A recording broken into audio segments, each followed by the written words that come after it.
Quench your thirst. Now we're changing the pace. Skyview is a beautiful place, and when you drink a cold orange Skyview, everything is fantabulous. Let's go fantastic with serious less fun.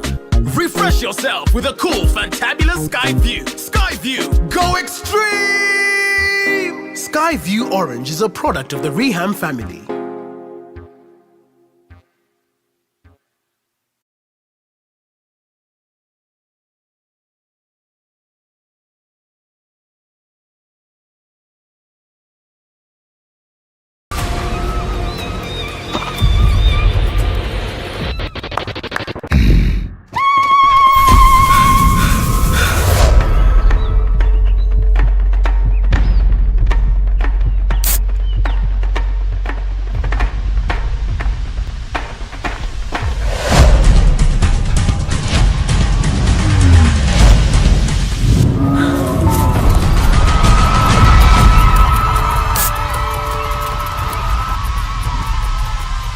Go extreme with Skyview Orange, citrus and fruity.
MASAKA SS should be an interesting game. St. John's coming into the game on the back of a loss. They've just lost to Olida High School. MASAKA looking to push their case for a semi-final place. So they'll be looking for all they can get out of this particular game. It's been an interesting tournament. We're already on match day number 5. We'll call it moving day of sorts because the semi-final places are starting to get sorted out. Olida High School and Light SS leading the way.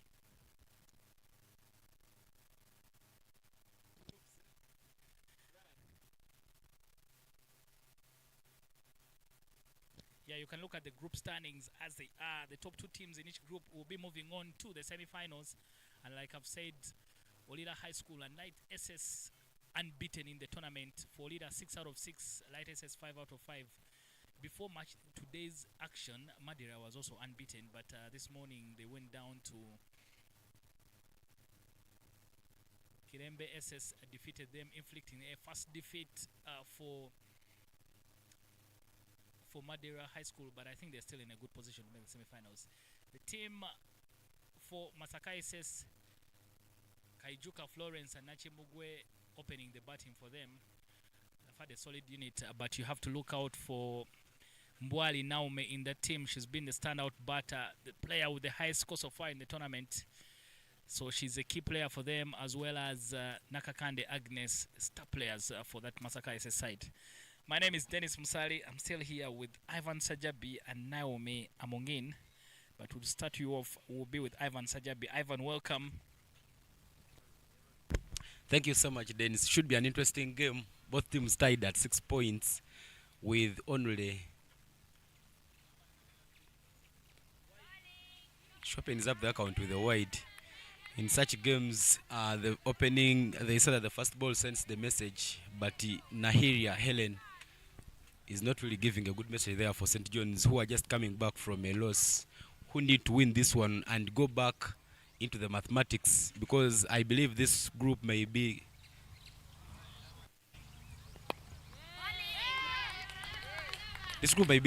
decided by net run rate, because all teams are moving so close to each other. Ginger SS there with Igang SS tied at 8 points, while MASAKA SS and St. John's are all tied at 6 points each. So whoever wins here joins the other ones at 8 points and wait for the net run rate to decide. Yeah, thank you very much, Ivan. And like we predicted, Group A has been a group of interesting facts. Apart from Olida, who stood out of the rest, there's been little to separate all the other teams. And yesterday, GGSS losing to Igang SS completely opened up the whole group. So there's still opportunity for everyone to get that second slot and finish in the semi-final position. Yeah, but well, then it's looking at Group 8 has so many regional champions. Looking at Kelembe Senior Secondary School, the champions of the Western, St. John's here, the champions of the Central Region. When you look at Gingers, they are the champions of the Neo Region. So the group has so many champions. And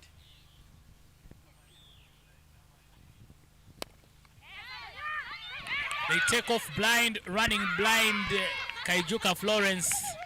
Nachimugwe was not interested in the run. Gift of a wicket there for St. John's SS Mukono. MASAKA lose their first wicket. 2 for 1.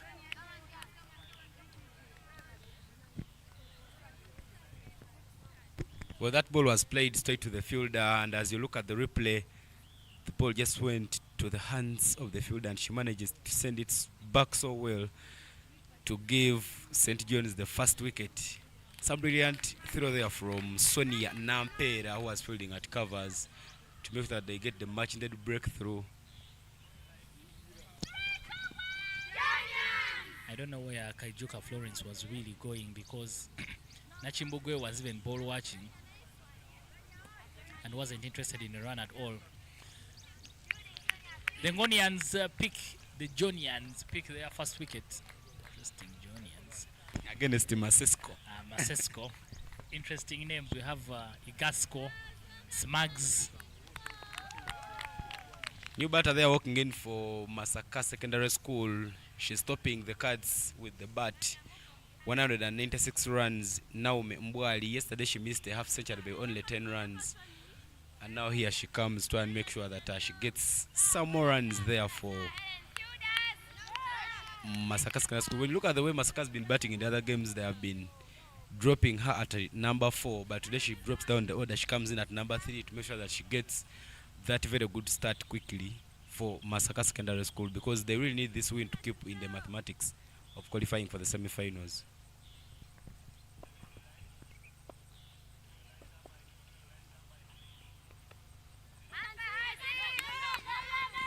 Yeah, Mbwali now a big game player. Yesterday, her wicket against Ulula, I think put a brakes on everything Masaka was trying to do. Once she got out, there was little response from Masaka SS. But a big game player, I won't be surprised if she's picked among the best players in this tournament and also gets an opportunity to be on the under 19 team.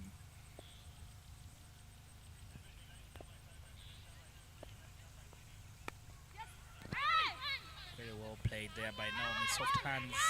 She just runs it down. Will pick up a double.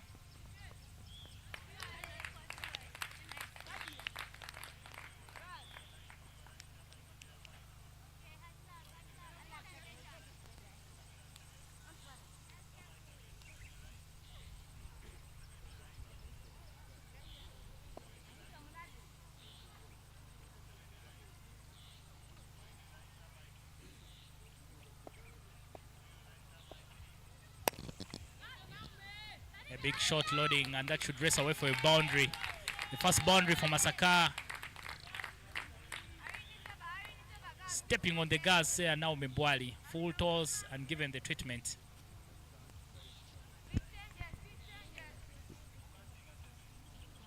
That puts the first over to an end. 8-1 is the score. Brilliant start there for Masaka Secondary School.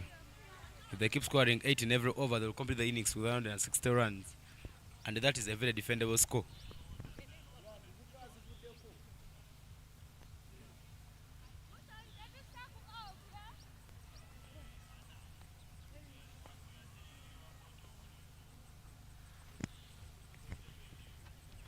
New bowler there coming in for St. John's Secondary School, Irene Mutonyi. The past couple of weeks she has been training with the Victoria Pearls. Before the team went to Dubai, she was participating in the practice games and the training sessions. Bringing her up front here should help St. John try and make sure that they get another wicket, because she's one of the players who have some experience in that side, and she just needs to live up to the billing in this game.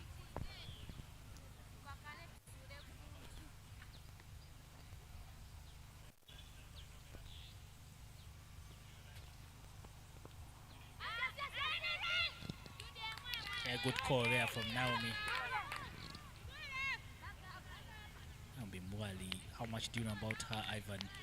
You're a keen follower of girls' schools cricket. She's shown a lot of potential, but I think this is not the first time she's been able to show her class on this scene. Naomi Mwali, they are one of the players who have been playing so well. But this year she has greatly improved. She's in her form 6. I think she feels like she should take one to Masaka SS before she leaves.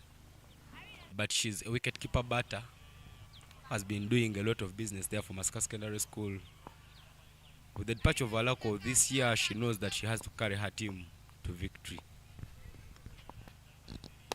And speaking of big game players, I've seen Proskovia Alako seated in Masaka SS dugout. Broken allegiances for her. She's a girl from Soroti, but she passed by Masaka SS, but she's clearly picked sides. But having Proskovia Alako here at this very venue is like a motivator to her fellow players. She's just coming back from Dubai with the Victoria Pearls, and it's the dream of most of the youngsters in this tournament. So having her here sets a very good precedence. She's also an academy graduate for Sort Cricket Academy, so when she comes, it adds motivation. Yeah, big shot there. Not a very quick outfield to just pick up a double, but good running between the wickets. Very, very anxious to get on strike there now, Mbwali. You can hear saying "dayo," which means make sure you come back so that we pick a second. She wants to get on strike. Intent very clear there from Mbwali. She looks like she will go over the business as hard as she can, because the intent has been clear that she needs to put runs for Masaka Secondary School in this game.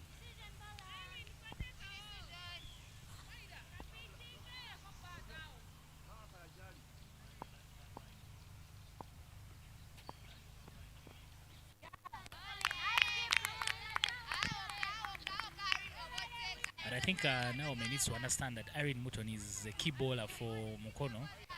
See her off, and then you can be able to deal with the rest of the bowling. So she needs to be very, very careful against her.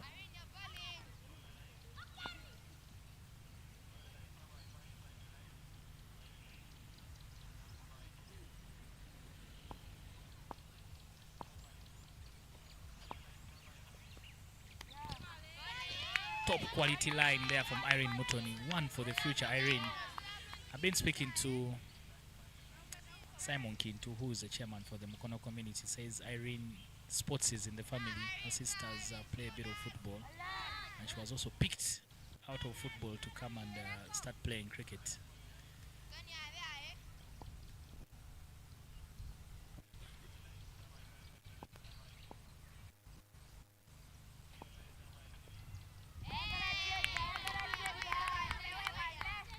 Bit of laziness there from Mbwali Naomi, but that concludes the second over.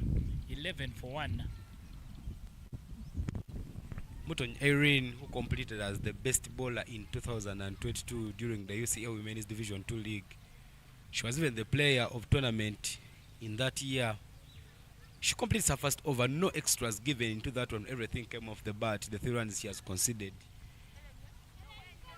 That is very brilliant stuff there from Irene Motonyi. The girls of St. John's Secondary School are looking bright and beautiful in the top, in the lemon green tops and white bottoms. That is the dugout from MASAKA Secondary School led by under 9, the Baby Victoria Pearls coach Yusuf Nanga. A couple of players there who played in Mukono and now changed, went to MASAKA. But Nahiria Helen is the bowler who is coming to continue the business for St. John's Secondary School from the flying school end.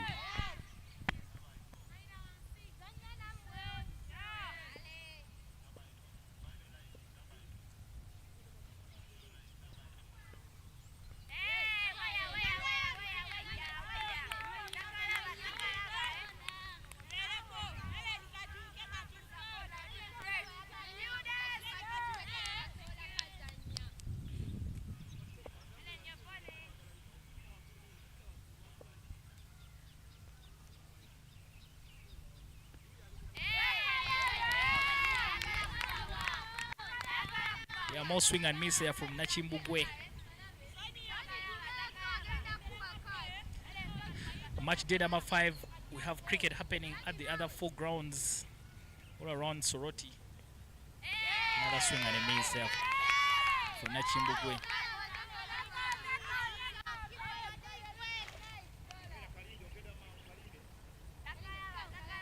Much better over from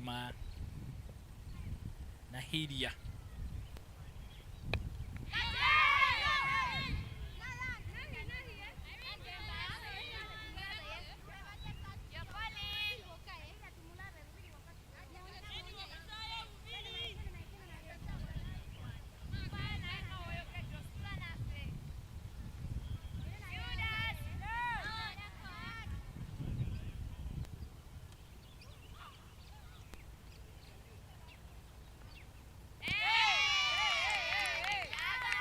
Brilliant over. So far 5 dot balls from Nahiria.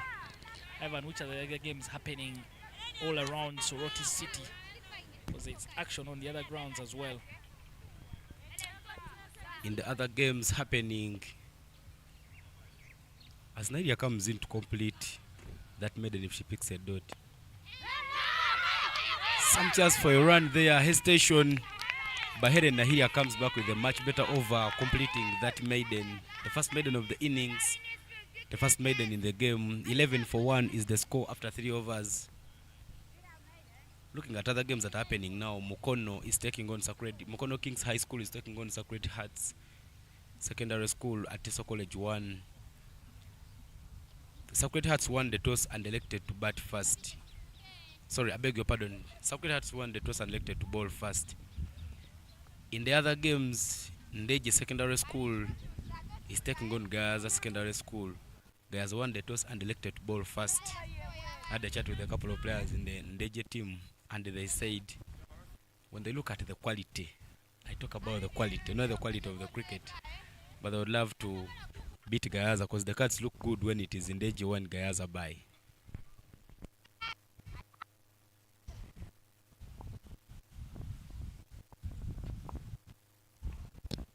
Up in the air, Skya from Naomi, but no one will be catching that one. Yes and no call in between the two. Should be in trouble. Naomi was totally in no man's land. She's lucky that the keeper doesn't collect the throw. And somehow she survives, but she was in trouble.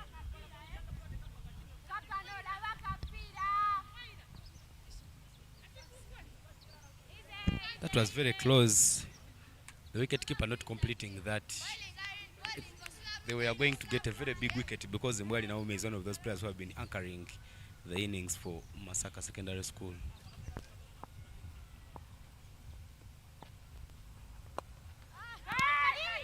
Up in the air again, and the spin beats the fielder. Irene Mutonyi not very happy, but I don't know what the plan is here for Mbwali Naomi, but she looks to be very aggressive against Irene Mutonyi. She gets some instructions there from the dugout. I think she needs to calm down. She's attacking the wrong bowler. Irene Mutonyi, they are not very happy with their fielders. Created 2 opportunities and both of them have been put down. Yeah, but then, sir, I don't think at this moment I would blame Mbwali because when you see the game between MASAKA and JOHNS, MASAKA lost that one due to a slow start. No ball call there from the umpire. Looks like Nahiria's leg had gone in front of the lane. By all then, as I was telling you, the start for MASAKA Secondary School was not so good. So by the time they sent in the batters to hit the ball during that game against JOHNS, it had become somehow late. So I believe the coach bringing in Mbwali to try and make sure that she gets some runs in the power play would be a good idea. But she needs to be a little bit cautious, try and make sure that she doesn't give out those chances because they may turn out to be costly for the team. But Nachimbugwe will face a free hit following Mutonyi's no ball.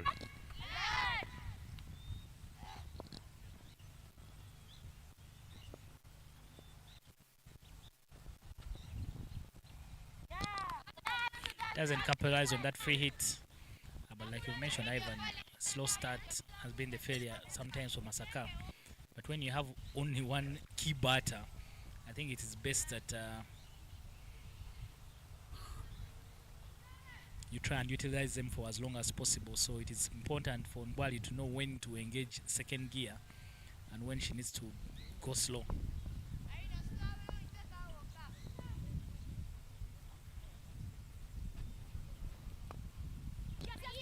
Another chance created. This time the leading edge runs through the empty slip region. You get a single.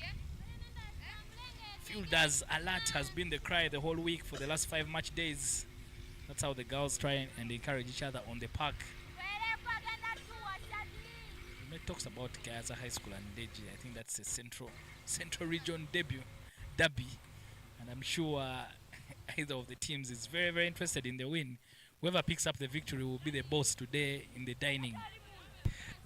Actually, in the Central region, both teams were in the same group.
you can't beat us on the field, we shall beat you on the dance floor.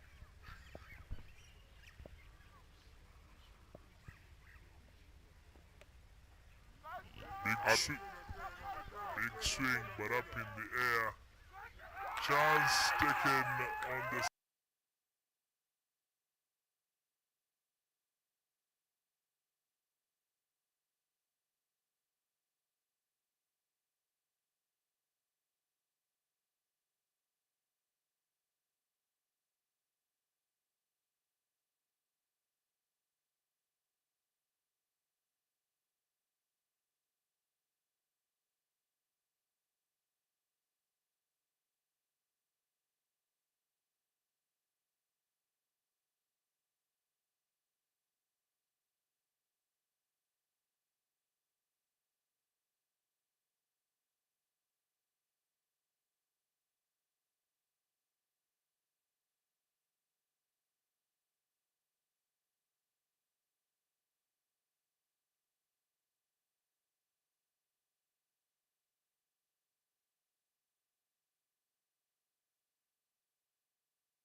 trying to do it again. I mentioned that yesterday she did it against Whitney Nasona. This time not coming off, but I think Nanyans realizing that Nampera Sonia would try and do something like that, so she was firmly behind the line. Must be a trick there from Sonia.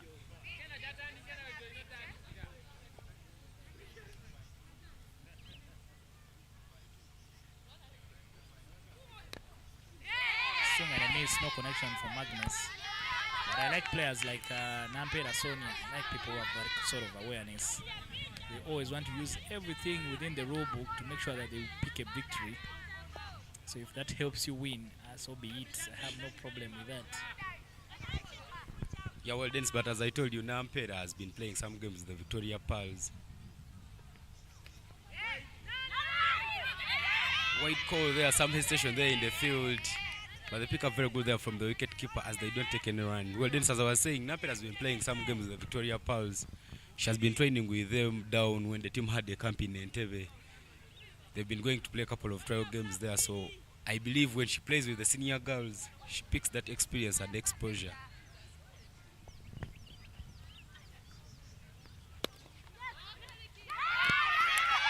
Yes, no calling. Fortunate enough. The ball goes through. It could have been dangerous. Go through the keeper's gloves, but it struck her helmet.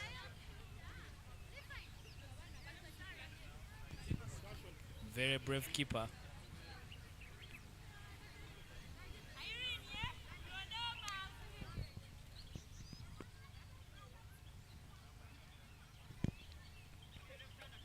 Umpire there taking her through the concussion test. But I tell you something, that throwing just shows you that St. John's is very, very desperate of a wicket.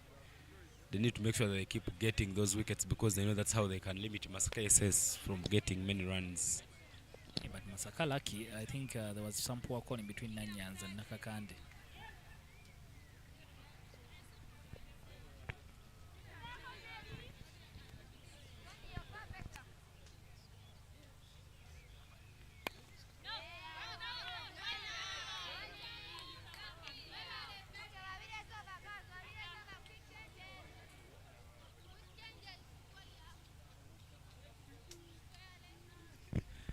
End of the 9th over, 46 for 4 is the score. Very, very slow start from St. John's. I beg your pardon, from MASAKA SS. They've not really put up that big gear, but they are against a big team, so everything just has to be slow. One of the twins who bowls, she so far picked 6 wickets in this tournament, Caroline Babiri. She now comes into the attack for St. John's Secondary School from the primary school end.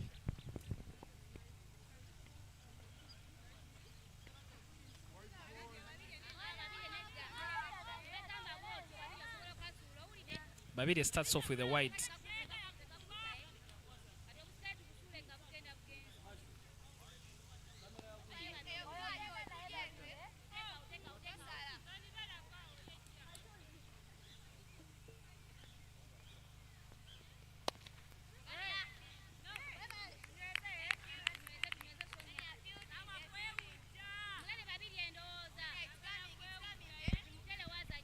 The girls of Iganga SS Igasco who will be taking on St. John's tomorrow. They've so far arrived to the ground to try and make sure that they look at how this. Some big appeal there. Station in the running, but the running very, very electric, and an indication of a leg by there from the umpire. Well, as I was telling you that tomorrow Iganga SS will be taking on St. John's in the last group stage game. So could be an interesting one. So the girls of Iganga SS have come around to see how St. John's takes down the business.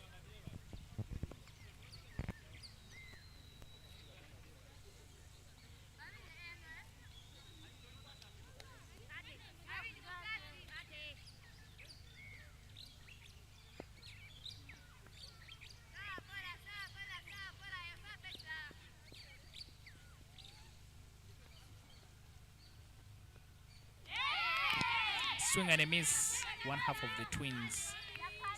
Babidi in action. Nakato is predominantly a batter, so you will see her batting for St. John's. They are nowhere identical, as usually you find Twins to be very identical, but these are not.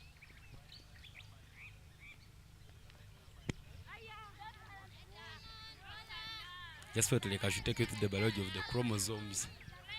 Earlier it is, but I would not want to go that way at the moment. But her twin sister took a beautiful catch in this game. Josephine Nakato is already in the books for the scorer there.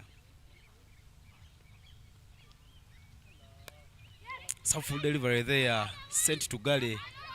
Nakato there doing some good fielding. She manages to stop the boundary and let them only take a single. Well, then, as I was saying, that girl Nakato Caroline completed the catch that saw Mbwali Naume off the pitch. So she's been brilliant in the field. Try and make sure that she keeps St. John's into this game.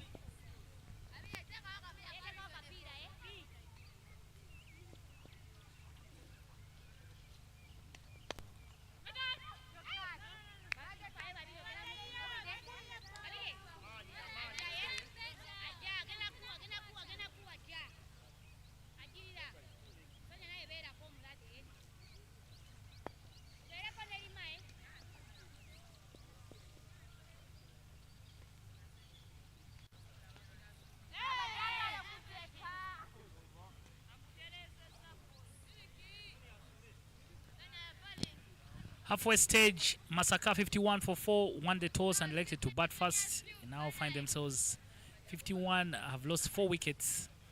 They need a partnership to get them ahead. St. John's Mukono will be happy with the 4 wickets for now. Yeah, but then looking at that score after 10 overs, 51 for 4. If they keep scoring at 51 for 4, they will complete the first innings with 102 runs. I believe it could be a defendable score for the team because they have some good bowlers. Looking at Nakakande Agnes, their captain Naula Asfa. But look at that replay. That was the first wicket that fell. A beautiful run out there to make sure that that one was how Mbwali went out. Some chance in the air there, and Babidi, I beg your pardon, and Nakato Josephine completed a very good catch to make sure that she gives St. John's the second wicket. Umpires they are taking some caution calls.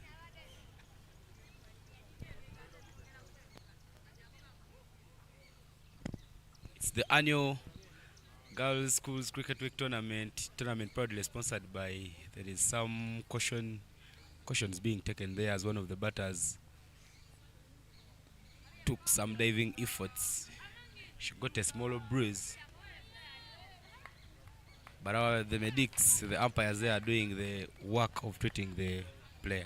Yeah, all for the game.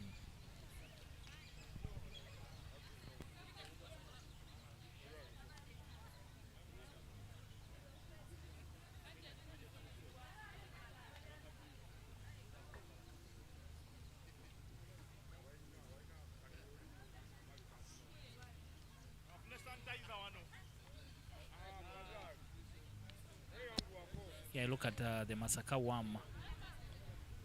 The problem for them, Ivan, has been that every time they try and get something going, then they lose the wicket, then they have to start all over again. So we're hoping that this partnership can just keep growing to get them to a good position.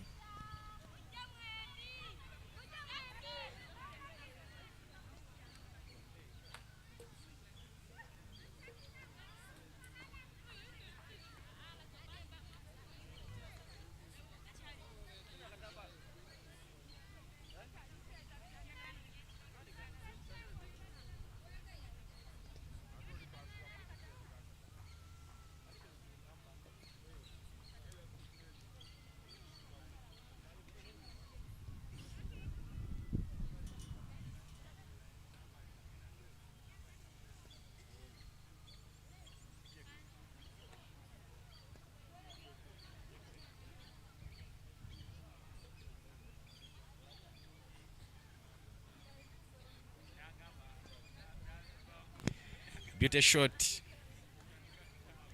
Sky view. Indeed, the view shows the sky looking very, very bright there. Teardrops flying all over, but we are very grateful having Skyview as one of our sponsors in this tournament. It's the annual Girls Schools Cricket Week tournament hosted by South Cricket Academy. Schools are residing at St. Mary's Girls School here in Madeira, this beautiful city of Soroti. 16 teams are in the camp, but only one team will walk out with the trophy. Olida High School comes into this tournament as the defending champion, but that's the dugout for MASAKA Secondary School, MASESCO.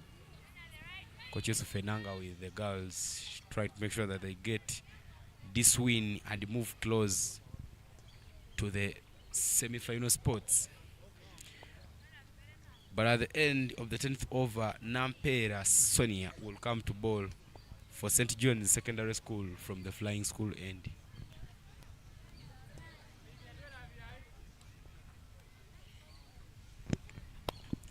Big swing there from the Nakakande. Intent very, very clear, but there is protection down at long off to make sure that they take only one run.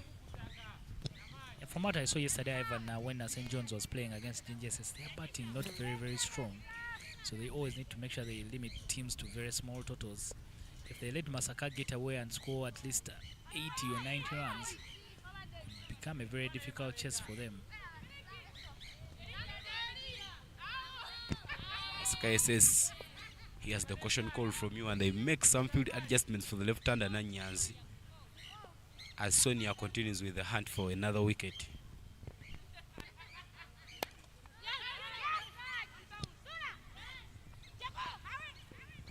Poor collection there from Sonia. The bowler's end allows Nanyanzi to get in. Stinging throw there from the fielder. You can see he's feeling the pain. Naomi Amongine will be joining Ivan, take you through the rest of the game.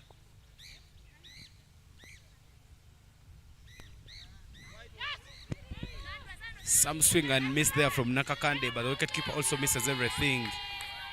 That one will race away for 4 by runs, and the dugout for Masesco will receive those with a lot of joy.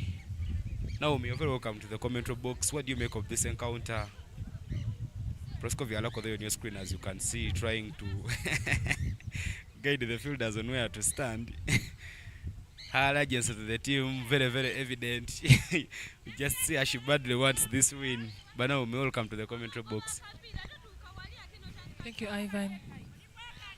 This game is a very important game for MASAKA because this is a game that's going to determine if they're going to rest to the semis or no, because they've tied with Ginger Says and it's now points to determine. Swing and a miss there from Nakakande. She doesn't get enough contact as Nampera Sonia removes some pace off that one. The plan very, very evident there from Nampera. Remove the pace off the ball and let them use their energy to hit you out of the park if they can.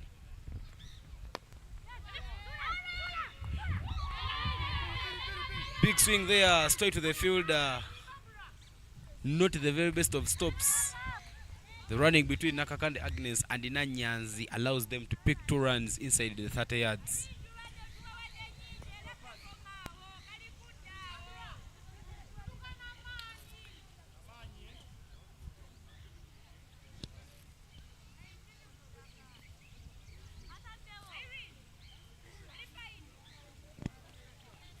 Tomorrow we shall be wrapping up the groups, and on Saturday the semi-finals will be played in the morning, which will be followed by the finals later in the afternoon. It is the annual Girls Schools Cricket Week tournament.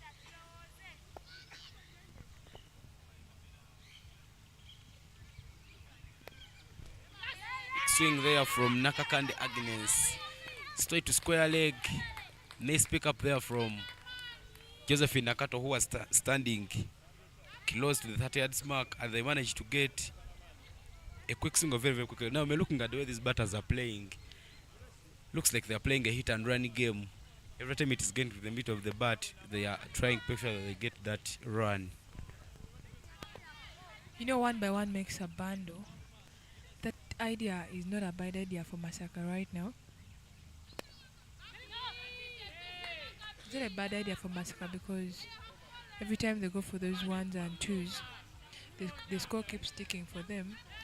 And hopefully, by the time the innings end, they'll be having a score that they can easily defend. End of over number 11, 6-1 for 4. It's the current score.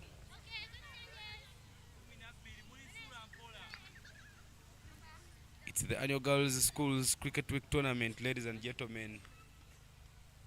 The number of schools increased from 14 to 16 this year, giving the Kasasa region another slot. I beg your pardon.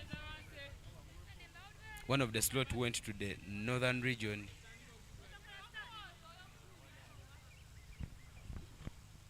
Well, another slot went to Sorot Cricket Academy. Caroline Waviria is back into the attack there for St. John's Secondary School from the primary school end.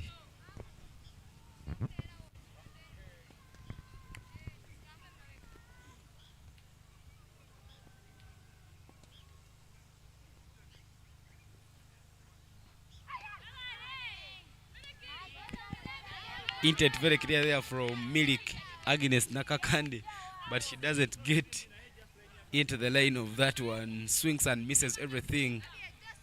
Well, the players of Junior Secondary School who are just waiting to play good hard tomorrow have come around to see this game because this determines a lot in their group.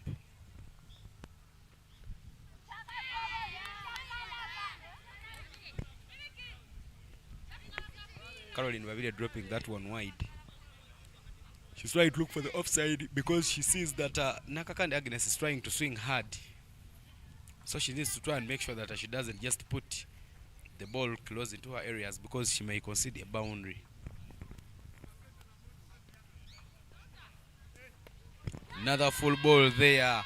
Punished by Milik to fine leg.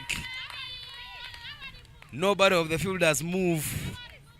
Nobody will get hurt, but 4 runs will be added onto the total for MASAKA Senior Secondary School.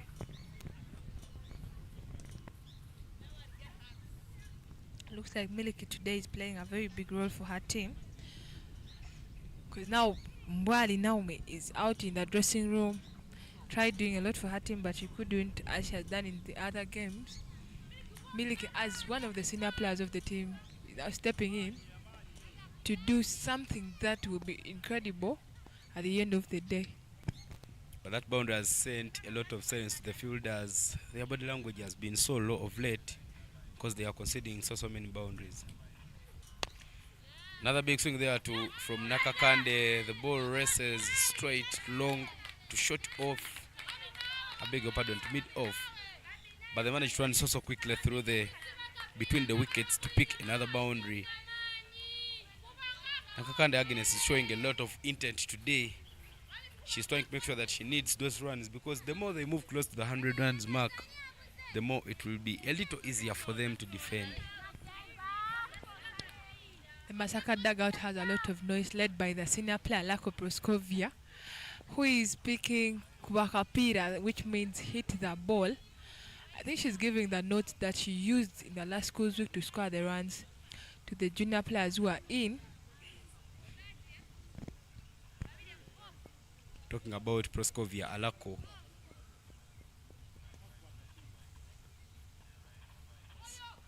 Caroline comes back with a good one on the wide side. Nanya is not making sure that she gets contact onto that one. But we're talking about Proskovia Alako at this very ground last year. Proskovia Alako single-handedly beat Lodi's Mid Vocational School. 198 runs for no loss. So when she sees the youngsters playing there, she believes this is the place where history is made for MASAKA.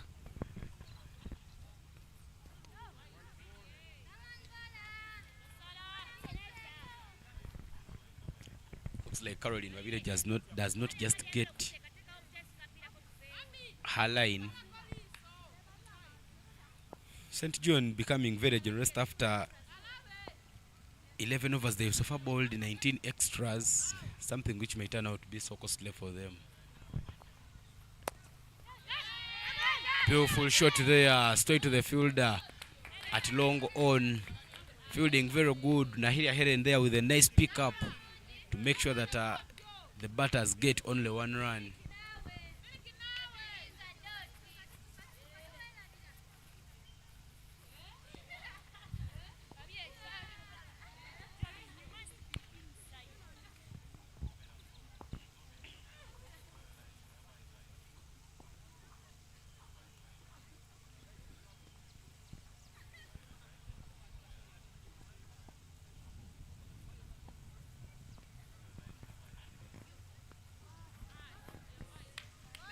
Backwards there from Babidi.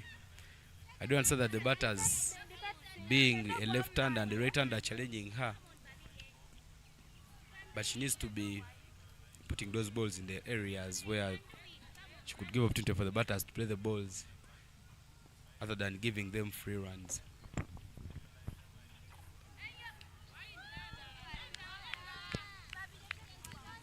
Backwards. She gives one behind and one in front. Babidi, but the teammates are trying to make sure that they talk to her, telling her, Babidi, concentrate and ball. Try and make sure that you get for us the match in the notes, because that's how we keep in the game. Big swing there, up in the air. Nampera Sonia there runs in so quickly to complete that beautiful catch. Nakakan Agnes has been showing intent on every ball, but this time round she falls into the trap, and that's how she loses her wicket. 7-1 for 5, and that marks the end of the 12th over. Looking at the replay there, after being talked to by the fellow players, Caroline comes and gives a very good delivery. Nakakande tries to go across, trying to force the ball to go to the onside instead of it being played to the offside. Gives a chance of a catch. Looks like it was a better of a catching session than a match. Big celebrations there to St. John's, having 5 wickets in their basket. The score is 71 for 5, and they still have 8 overs to go. New batter there walking in for MASAKA Secondary School is the captain, Naula Hasfa. She fell into the leading roles at a tender age. She's just in her senior 2. But while she was in her primary, she studied at St. John's Primary School. I used to visit their school, and she used to train with those girls of St. John's Secondary School. She played with most of the players on that team, including Irene Mutonyi, Nabuli Meshadia Glingish, Babidia Caroline, and Nakato Josephine. Nahiria, I beg your pardon, that is Nakiria Letitia. They were in the same team, and that team even played in the league in 2022. But when Naula completed her primary 7, she took a choice to go and join Coach Funanga in MASAKA. Wide over there from Sonia Nampera as she comes back to bowl her 4th over.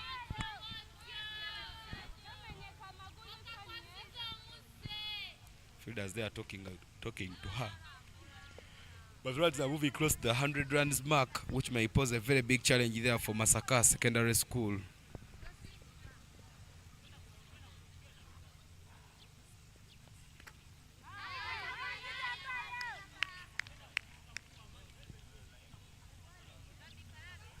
Hasfa Naula there into the block hole very quickly. One of the products for Mukono cricket community, Naula Hasfa.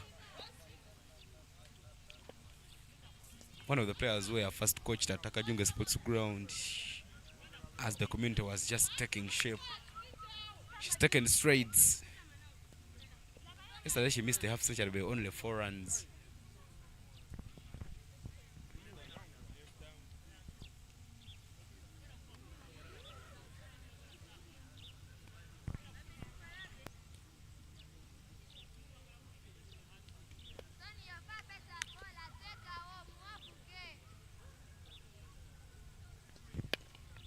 Big swing there from Naula Hasfa. The chase is on. Letitia Ne there picking it up very quickly and giving Hasfa Naula only 1 run.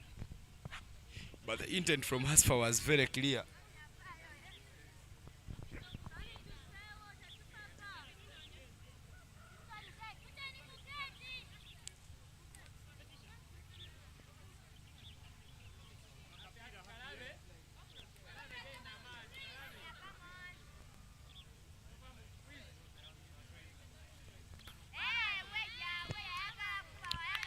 Swing and a miss there from Nanyanzi.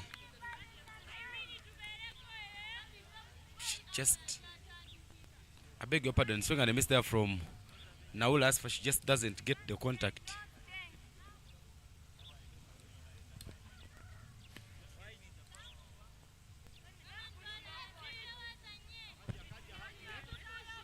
Now when you look at the way Nampere is bowling her ball, she's trying to make sure that she looks for the offside.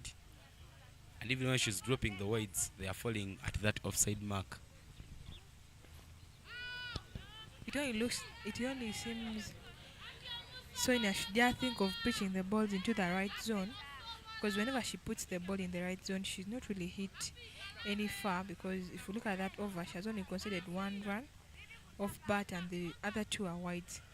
So if she has a good perspective, she can put every ball there. She can put every ball there and she will have a very good over.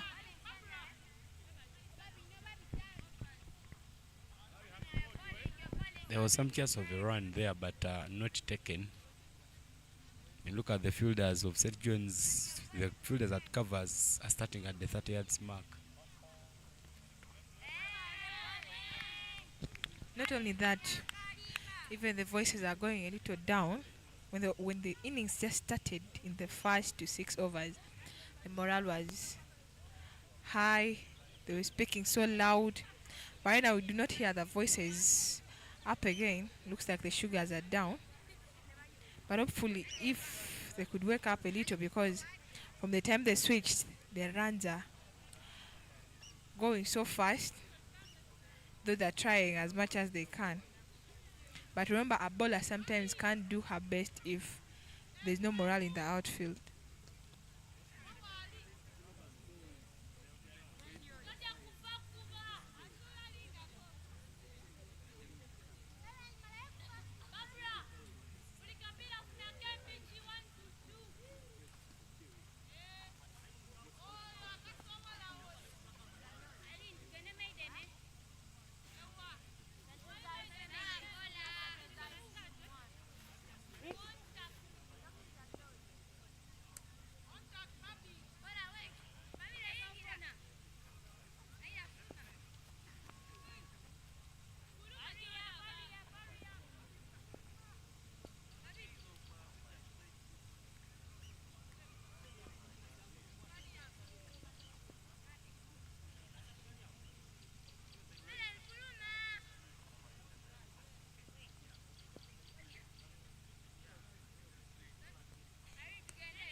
Looks for the gap on the offside. Some chance to run out. The throw not the very best. Quick running and a good run taken there. Some quick legs there from Nanyanzi and Naula. The batters are trying to make sure that they get some runs for MASAKA Secondary School.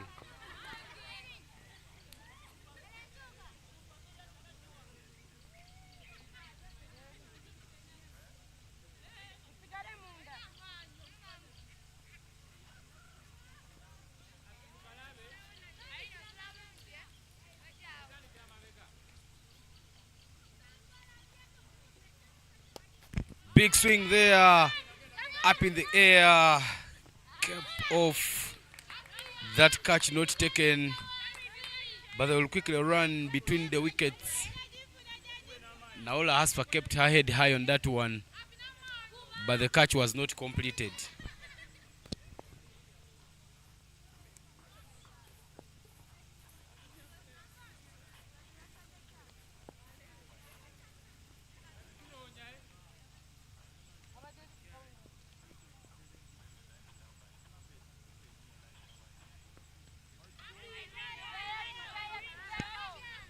That's one of the things that left-handers do for you in your team.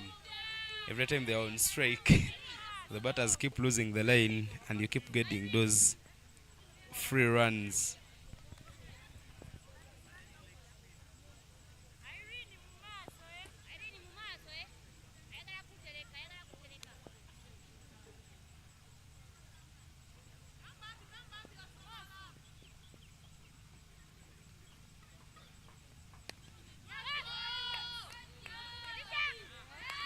Brilliant shot there, finds the gap.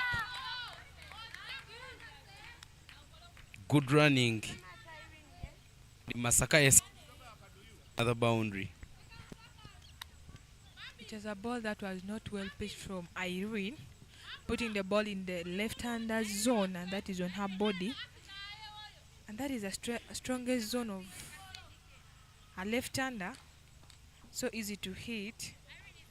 Looks like the left and right combination is giving a challenge to most of the bowlers of St. John's Secondary School.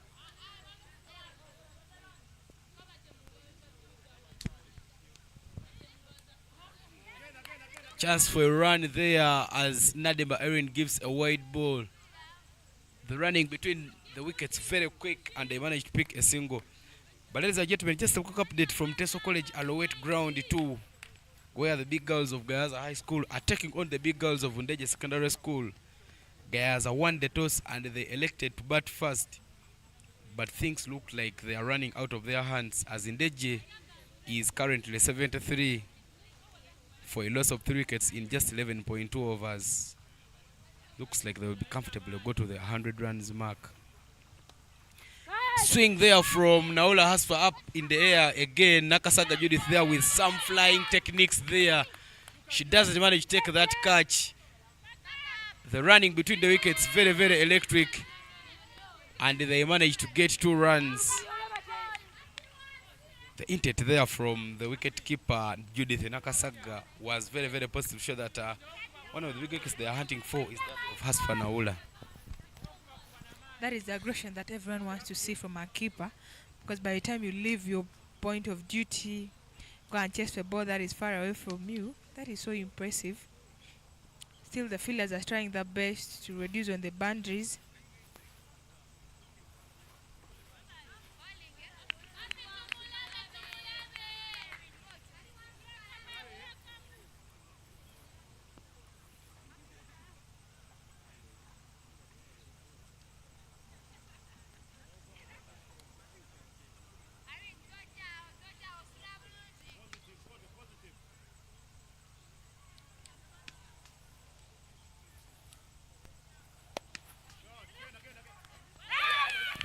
Straight to the field, looked like a catching practice. Nahiria Head there takes a very beautiful catch to see off Naula Asfa, who had started swinging at everything she saw, and that marks the end of the 6th wicket. 85 for 6 is the score, 14 overs gone.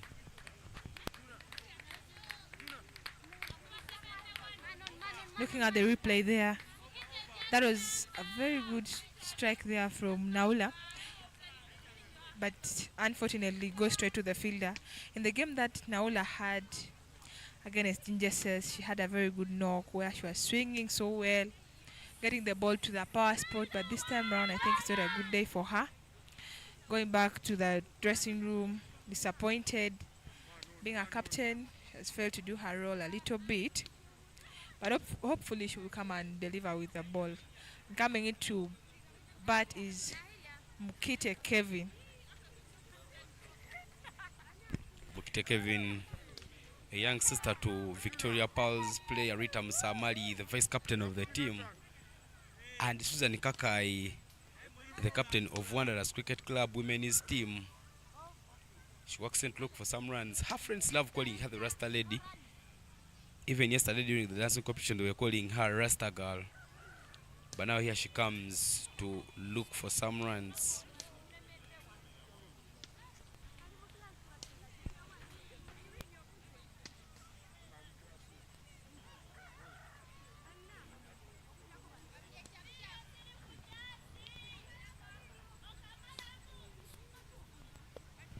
After taking a beautiful catch there, Helen Nahiria is rewarded by the captain to come and bowl the 15th over.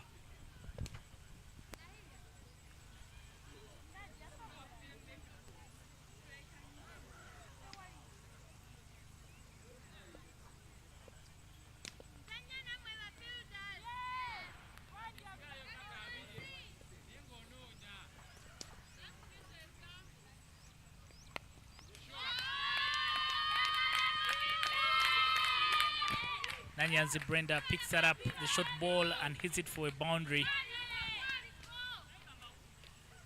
Welcome runs. 89 for 6 now, MASAKA says.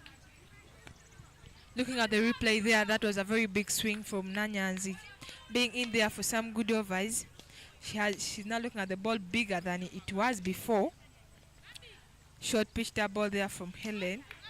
Being her first ball, it's a matter of thought for her right now. She has to come back and put the ball into the right deliveries.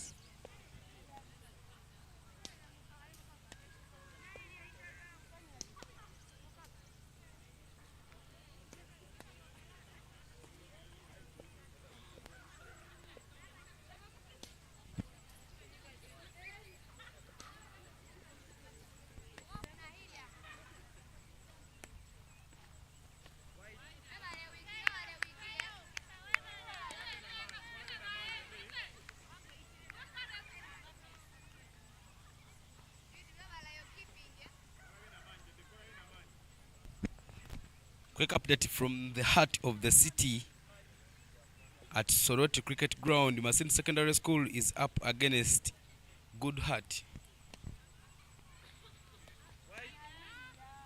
Back-to-back weights there from the ball ahead, and here she just can't find her ball. But in the update, Masindi against Good Heart. Masindi won the toss and elected to bowl first. 39 for 7 is what Good Heart has in 11 overs out of the reduced 17 overs. Ndeje SS 73 for 2 in 11.1. I beg your pardon.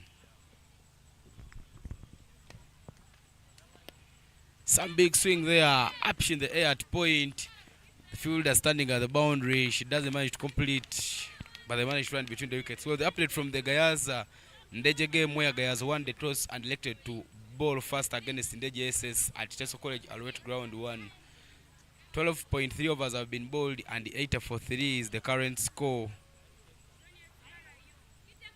Mukite Kevin taking guard for the first time in this game.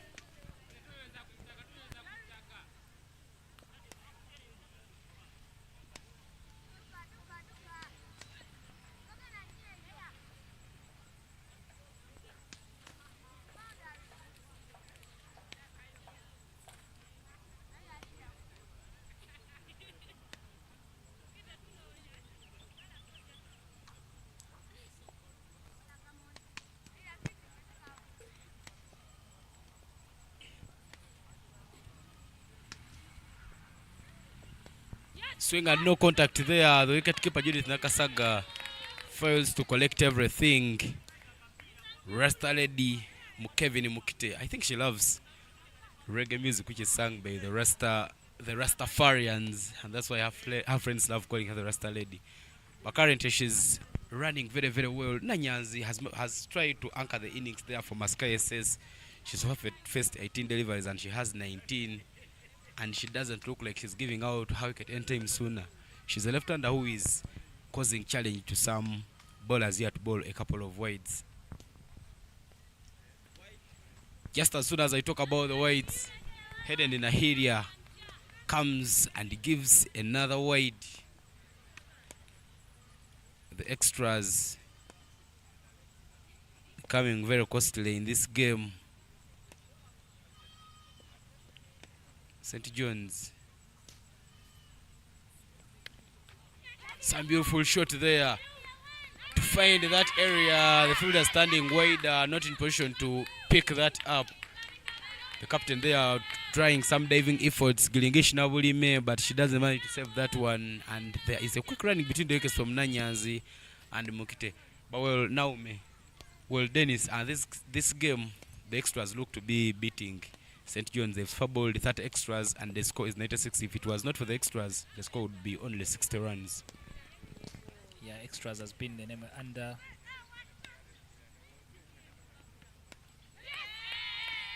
Ivan, when we had a chat with Barak, the coach for St. John's, after the morning game, he mentioned that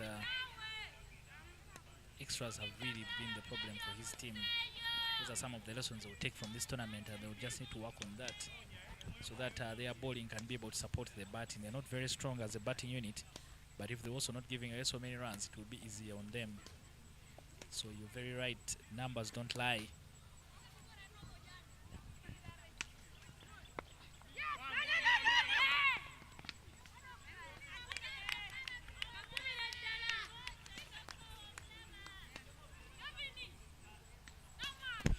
End of over number 15. 5 overs are remaining to complete the first innings of this game. 9-7 for 6 is the score. Nanyanzi there trying to make sure that she comes out as the star of the day. Barbara Nanyanzi with the 22 of 20 deliveries.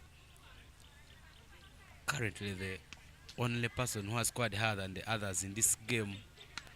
The big hitters of the ball now Mbwali completed only 15 after facing 16. Pina Natabo and Nakaka and Agnes both went after putting on 10 each. But Irene Nadembe is the bowler coming back to continue with the bowling for St. John's Secondary School.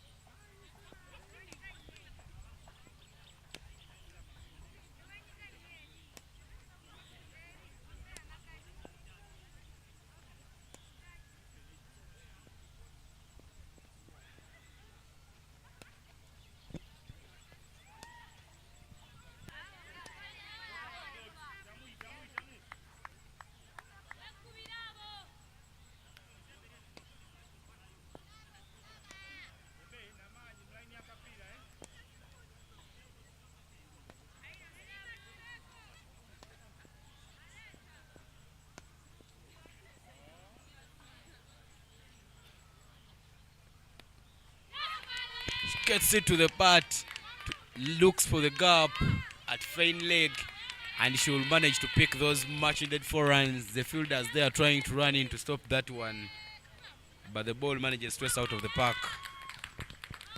Yeah, the 100 comes up for MASAKA SS, 101 for 6, but also Naja's Brand has been very, very strong square of the wicket. She's been pouncing on everything that has been bowled short. As responsible citizens, we remind everyone to be counted tomorrow, Ivan. Government said make sure you sleep where you want to be counted.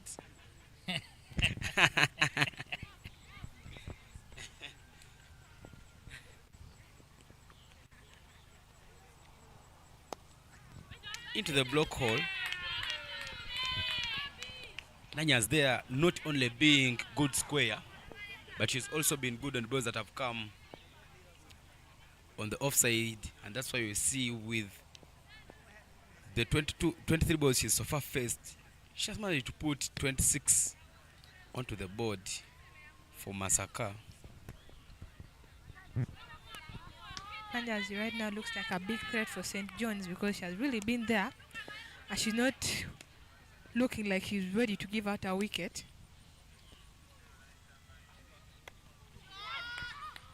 Another one gets the square area. Some misjudgment there of the ball. MASAKA SS will pick 4 runs, add it to the total and move to 105 runs for a loss of 6. Looks like it's running great. It's running runs in these last 5 overs, and if MASAKA SS keeps sticking like this, maybe the score would even close to the 150 runs mark. Yeah, I think that's the challenge for St. John's. They've not been quick to adapt and understand that Nanyans is only playing square of the wicket. So you cut out the short balls, then you keep her quiet.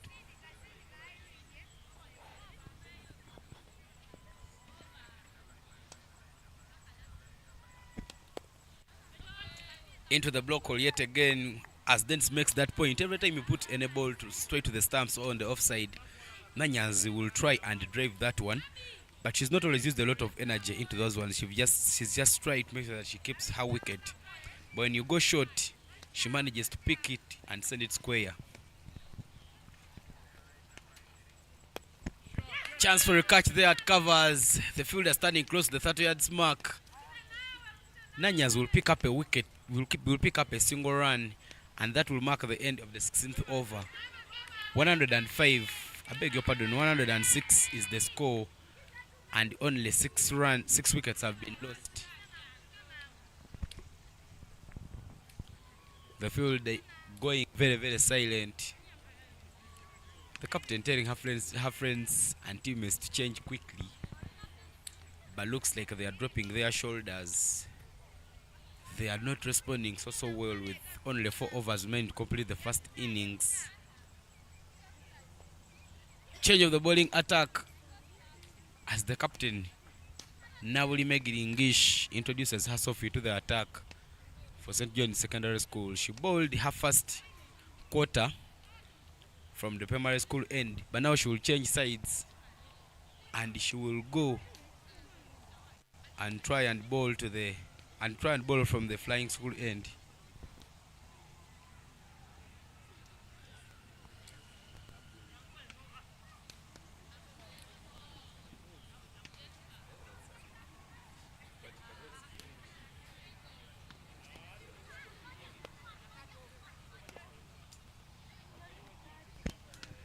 One of the most economical bowlers there. She so far bowled 2 overs and conceded only 5 runs.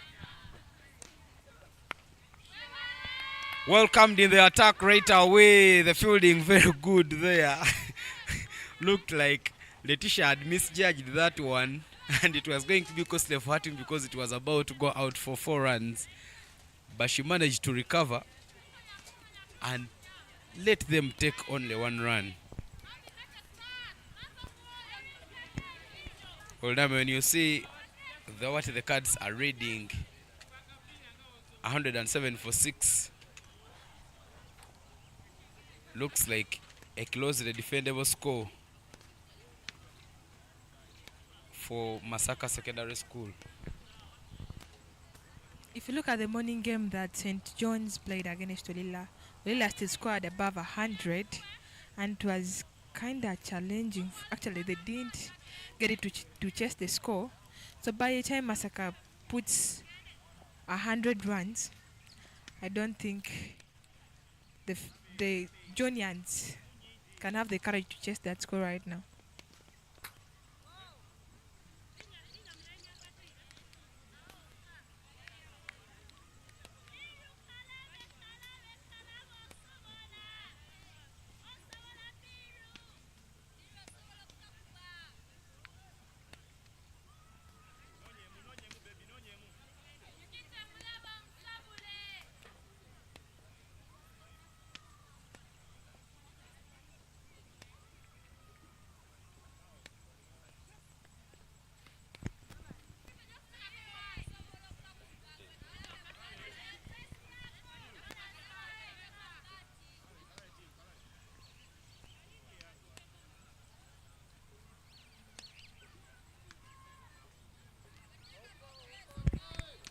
Giringish there. She's only conceded 6 runs after bowling 2.3.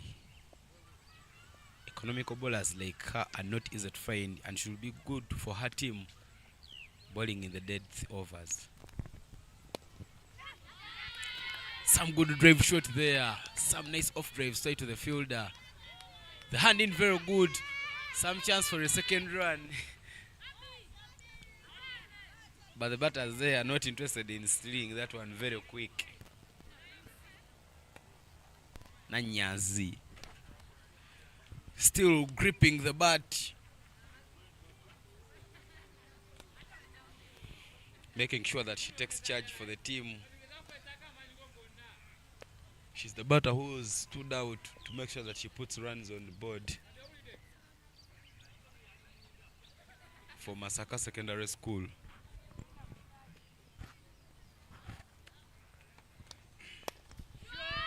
Some beautiful shot there. One bounce for 4 runs. Straight to the screen, straight as an arrow. Nanyans there, who has been in for 29 deliveries, now believes that she is seeing the ball. But what a beautiful shot of cricket there played. Yeah, seeing the ball, the size of the football. And I will tell you, Nanyans this time going over straight down the ground.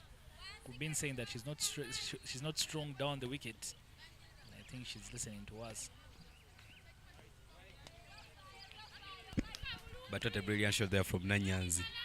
You don't see so many of these. You don't see so many of those in these tournaments. But Nanyan's living up to the billing. Now knowing that she will have to take charge, disapproving us and getting 4 runs for her team. Into the block hole, the running very, very quick there. Some good awareness there from the Rasta ready Mokite Kevin. And that marks the end of the 17th over. 114 is the score. Only six wickets have been lost and 3 overs are remaining to complete the first innings. Ladies and gentlemen, from wherever you're watching in, it is Masaka Secondary School up against St. John's Secondary School. Group A action, a tournament sponsored by Skyview, Deep End Sports Media coming as your broadcast partners, and Uganda Cricket Association taking charge of the rest of the logistics. Earlier on, Masaka Secondary School won the toss and they took a confident decision of batting first. The bowlers opened the bowling up front. Now Megan English coming back in the previous over. But Mutoni Irene will come to bowl the 18th over. She's so far bowled 2 and she's gone for only 9 runs.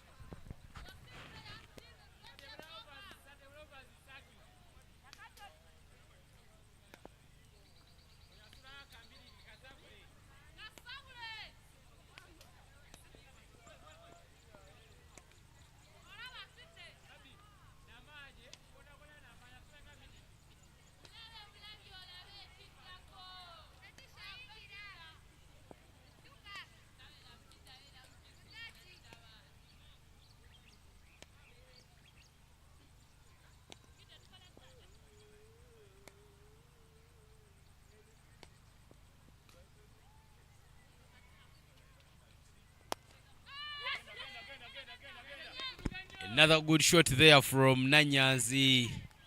Not enough power onto that one. The fielding very good there and only 1 run is taken.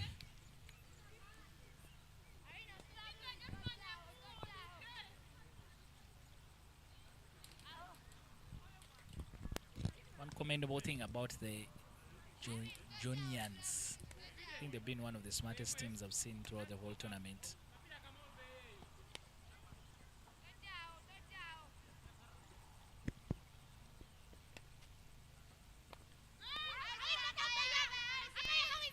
Too much butt in that. I don't know why they are appealing. But the Rasta lady there, Kevin Mukite, unable to make any connection. But then it's one thing I've seen with you, every time you see those bright colors,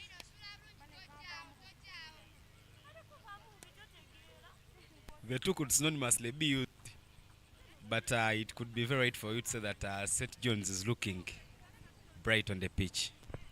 Yeah, the lime green suits them, I think. I'm trying to scan through the teams that have been very smart. I think go through the keeper's legs. Helped by the field on the boundary that should have raced away for 4. But MASAKA SS, St. John's have all been very, very smart. Mukono Kings as well in the orange.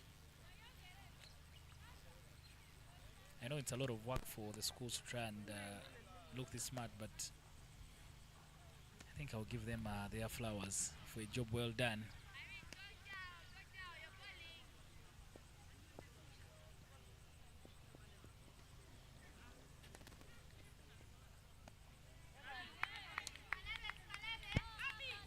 Swing. She misses everything, but the wicket manages to collect up everything. Mutonyi Irene has kept. She has kept tidy, with the exception of the previous extras that she's given, the 2 wides. She's not been a very costly bowler, bowling 2.3 with 3 balls to complete this over and 12 runs so far conceded. I believe the 19th over will be bowled by Nabulime and she may be coming back, and Mutonyi will come back to bowl the 20th over. But the 2 bowling partners haven't done so bad for that team. They've really tried restricting the batters from getting those ones and twos.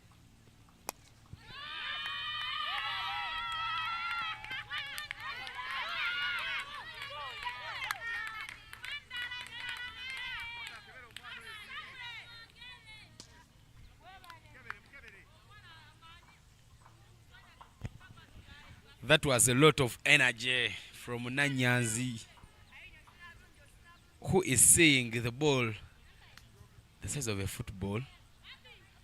She swings hard to that one. The fielding equal to the challenge, but looks like the fielder will get some medical attention.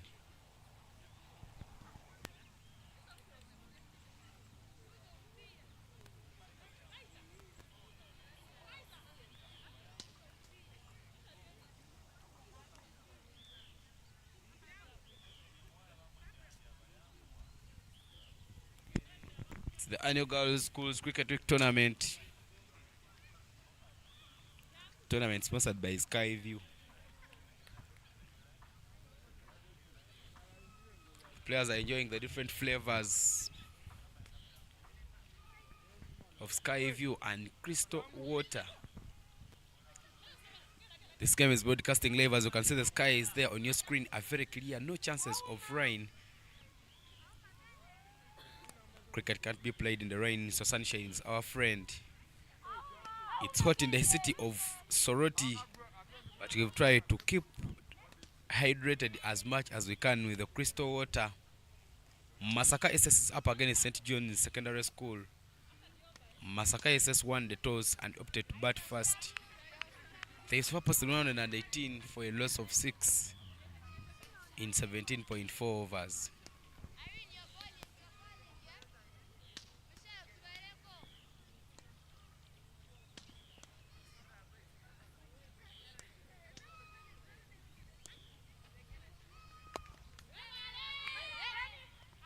Look for the Mukite Kevin just can't find the gap.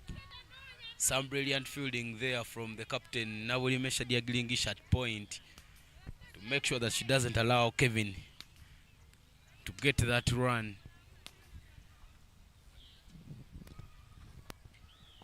Kevin being on strike is a better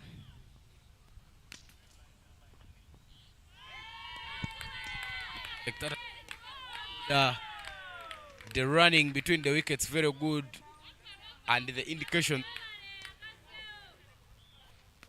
to the 18 have been bowled. As you can see there in the background, the head coach for the Victoria Park is around in this beautiful city of Soroti to try and make sure that she spots the next talent. The national team will be having some engagements soon, so he needs to pick some cream from this tournament, make sure that he adds on the options that he can use. Lawrence Sematimba here with us. Bagilingish Nabulime, as my prediction, comes to bowl the 19th over for St. John's Secondary School. 122 for 6 is the current score.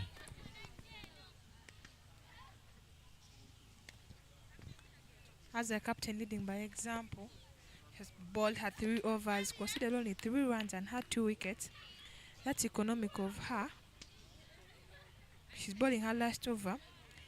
These are dead overs. These are death overs right now, where she needs to keep dotting. A good delivery there from her. Not so bad. 5 balls only to go for her to end her bowling phrase.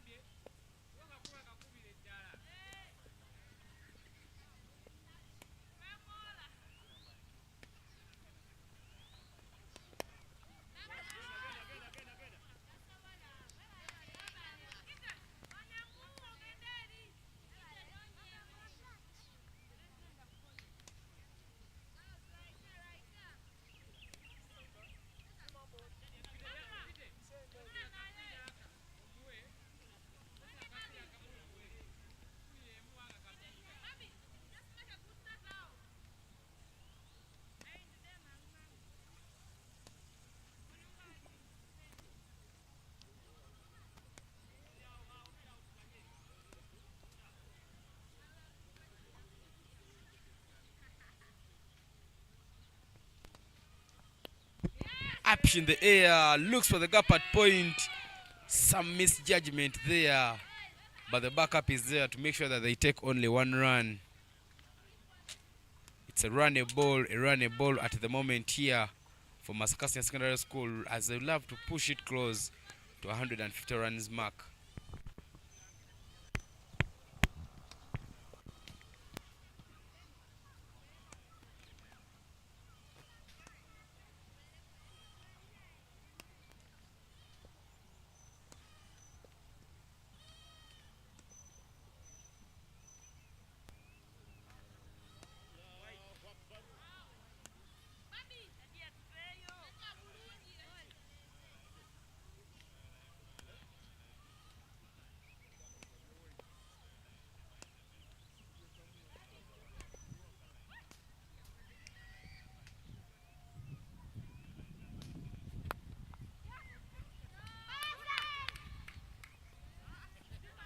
Big swing there from Nanyanzi.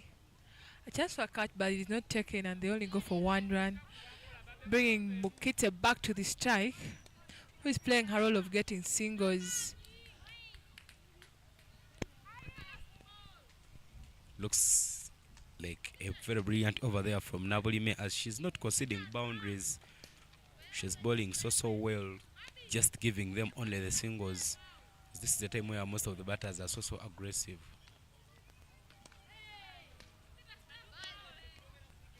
Kevin, they are not getting some contact onto that one. She's of her first 10 and scored 2, but she'll need to see through her team, MASAKA Secondary School. Beautiful shot there, straight to the field that covers. The fielding very good, the throw very quick, but the running between the wickets was equal to the challenge. Nanyas Barbara, they are running so quickly with Mukite Kevin, and that puts the end to the 19th over. 127 for a loss of 6 is the current score here at Madara Ground. It is the annual Girls Schools Cricket Week tournament. MASAKA won the toss and elected to bat first. Mukite Kevin in there with Nanyas Barbara. But Erin Motonyi, as my prediction, will come to bowl the last over for St. John's Secondary School from the primary school end.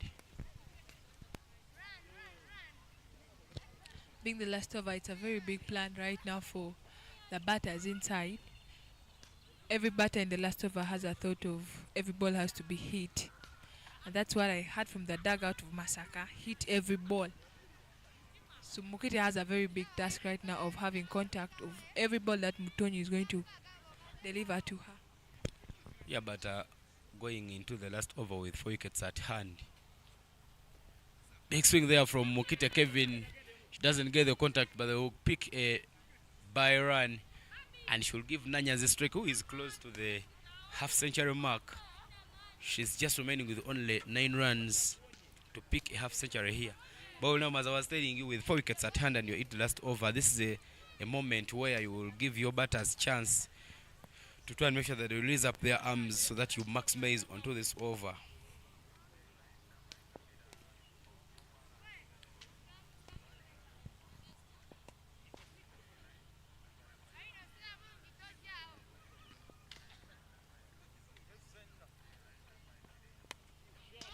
Big swing there. She gets the point towards the gully area. The chase is on. Pick up good there. The throw very nice. Barbara Nanyas will pick 2 runs. Push her score to 43, and she will need only more 7 runs to reach the half-century mark.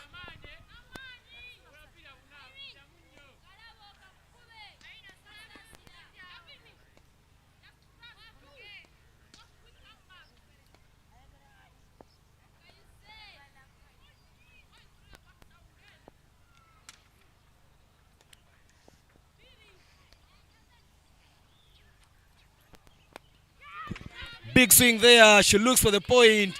That is racing to the boundary, and it will see the boundary at deep square leg. Nanyas Barbara, who has been so good there with playing the balls in the balls towards the square area. She manages to pick a boundary, and she pushes her score to 47. Very close to half-century mark. She will need only 3 runs. Motonyi Erin there coming. 3 deliveries are remaining complete.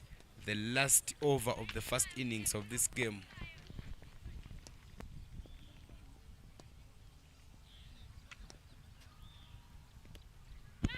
Big swing there. Big swing there. Nakasaga Judith there not managing to get that wicket. Hunting right on point, but they don't get the wickets.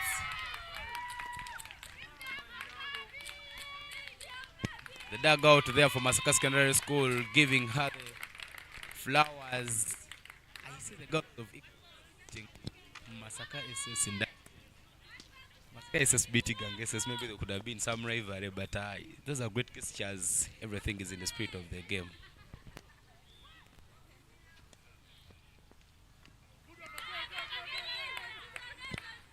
Such a big over for MASAKA SS so far. 10 runs have come off it. Irene Mutoni has been very, very unlucky. She created opportunities, but most of them have been put down by her team. But what a valiant knock there, Nyanyanzi Brenda coming up with her 50. She started so slowly, but once she started to engage in gears, she's been able to drop anchor for her team, score 50 from 39 balls. We'll finish with the wickets. We'll finish a wicket. Irene Mutoni hits bullseye and dismisses Kevin Mokite, who was very, very key in the partnership with Nyanyas as she got to 50. MASAKA is finishing on 137 for 7, but we've seen a couple of 50s in this tournament. And Ivan will tell us more about those. How many have we gotten so far? In this tournament so far, we've gotten a total of 8 50s, including that good knock there from Nanyas Barbara. She really played so well for the team, completing with 50 of 39 deliveries. She's managed to push her team, making sure that they finish well with the business. That was the first wicket, as you see the highlights. Florence running like a headless chicken, as many say, and she lost her wicket just in the first over of the game. But ladies and gentlemen, as you can see, the skies are bright. First innings have been concluded here at St. Mary's Girls School. But that is your match summary. MASAKA Secondary School won the toss and they opted to bat first. Came up and set to 137 runs for a loss of 7. Barbara Nanyas there leading the charges with 50 of 39. Naomi Mgwali, the current tournament top runs scorer with 15 of 16. And defending another St. John's Secondary School with 10 of 11. Giringishi Nabulime led the bowling, taking wickets in her 4-over spell, where she was supported by Caroline Wabia and Irene Nadembe with 1 wicket each in their names. Ladies and gentlemen, St. John's will need 138 runs in 120 balls if they are to win this game and get close into semi-final spots. But we shall take a short break, taking a few bottles of crystal water before we come back to complete the second innings of the match.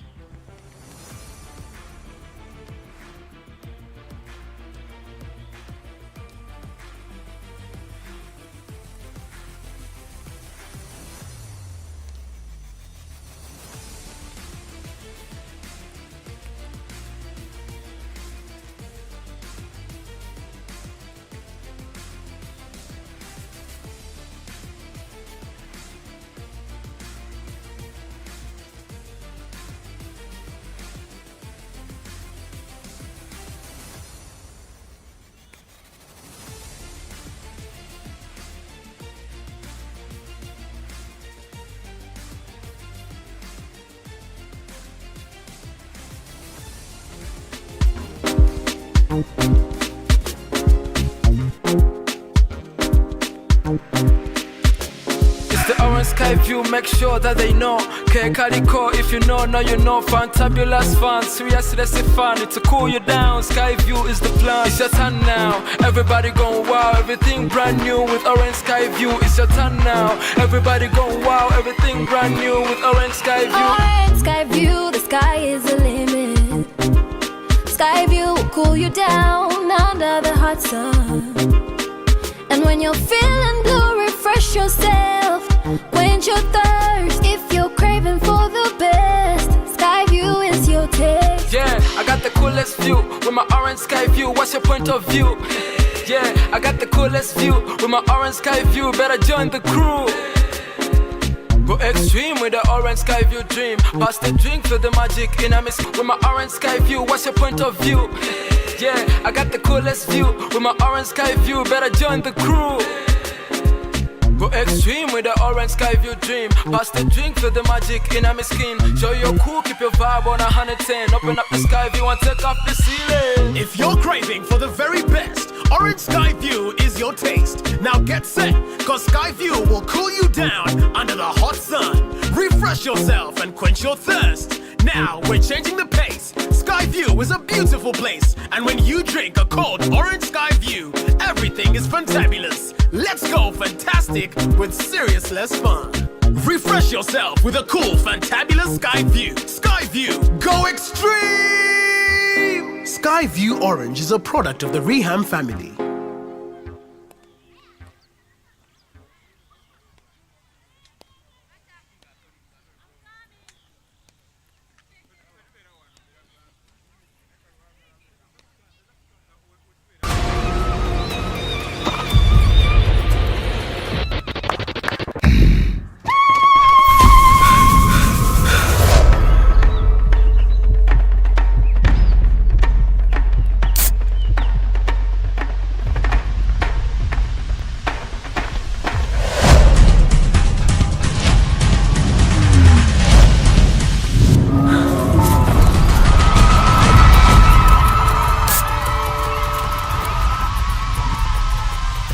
Go extreme with Skyview Orange, citrus and fruity.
We are back for the second innings of the game. MASAKA SS taking on St. John's SS Mokono.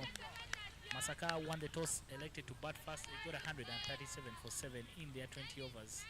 A half century there from Nanyanzi Brainda, 50 from 39 balls, anchored the innings for them. An uphill battle for them to climb St. John's. There are no hills in Soroti, but they'll have to conquer this one that has been built by MASAKA SS.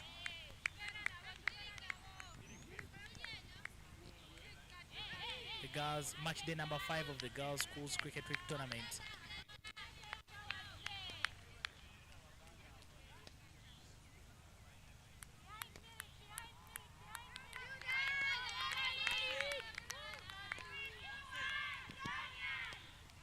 Match day number 5 of the Girls Schools Cricket Week here in Soroti City.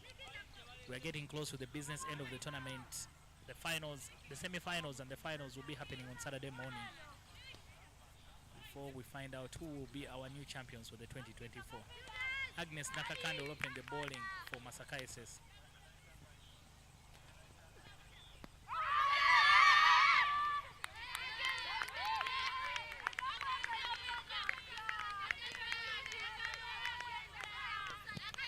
Nambuya and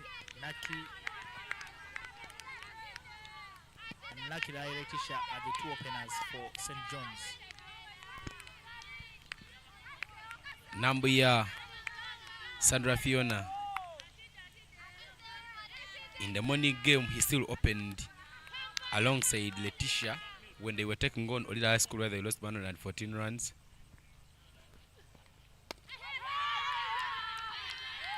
Rotation there doesn't show that maybe they'll be looking for those big shots, but Nambuya not really excited. Nambuya, Sandra Fiona opened the batting alongside Nakila Letitia even in the morning game when they lost to Olida by 114 runs. Both of them were unfortunately run out. The coach trusts them again to come and start off the business here against MASAKA.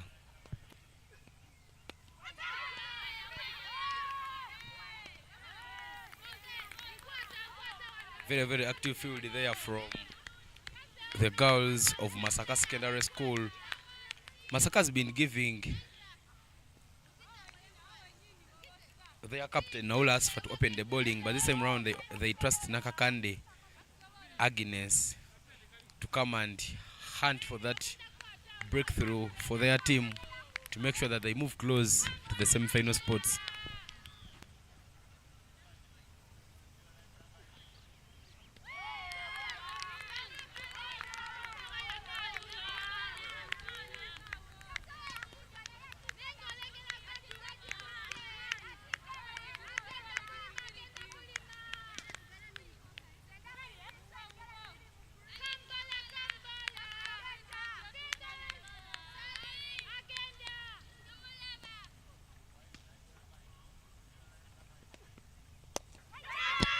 Up in the air, but just over the head of the fielder and cover.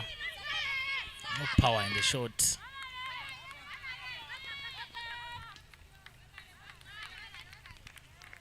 Body behind the ball. The first runs on board for MASAKA, for St. John's. 3 fielders chasing that ball. Really shows you how badly MASAKA needs this win. Everyone is fighting and they are all putting their bodies onto the lane to make sure that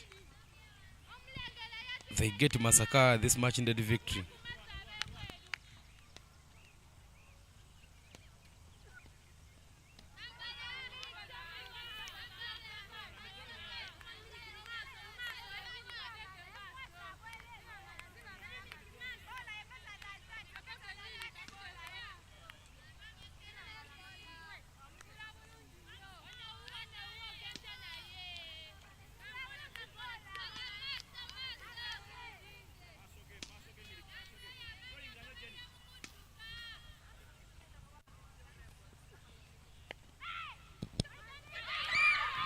Chance we run out. Top quality fielding. End of the first over, 3 for no loss, St. John's.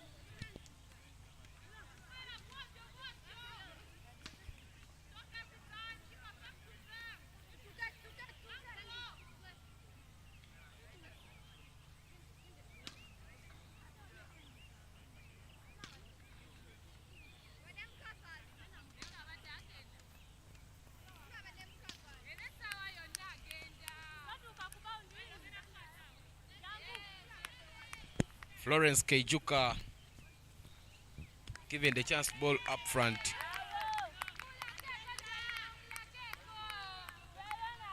Florence Keijuka comes into the attack there for Masaka Senior Secondary School from the flying school end.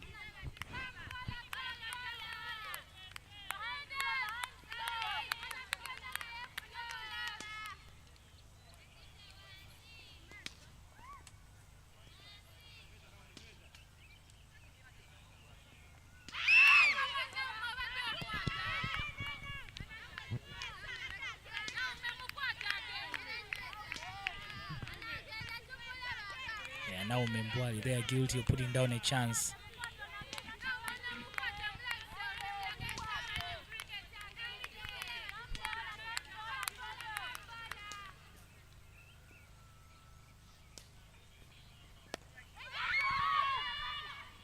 Chance for a catch, but also it's put down. 2-minute drop chances for Masaka. I think they need to be mindful, Ivan, that they need to win by a big margin to improve on their net run rate if they are going to push GNGSS for that second position. Yeah, but then it's looking at their group. GNGSS has a net run rate of 2.54, while for Masaka, their net run rate is 1.5. So they need to up their net run rate so that even when they tie at points with GNGSS, they still stand a chance of making it to the semis.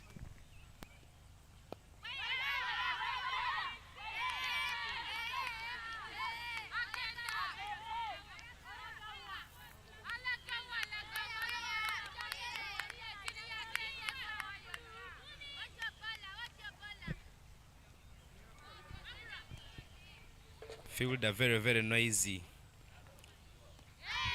Swing and a miss there. Letitia Nakira just can't get her body onto that one.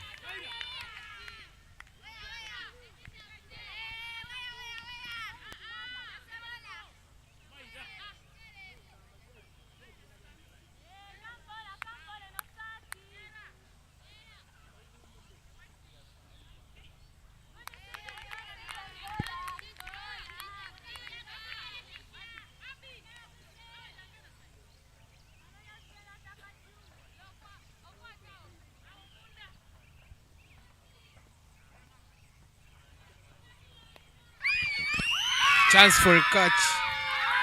Beautifully taken there. Nakakande Agnes hunting for a wicket but not getting one in her first over. But at point, she shows a lot of brilliance to complete that beautiful catch and send Letitia Nakirai back to the dugout.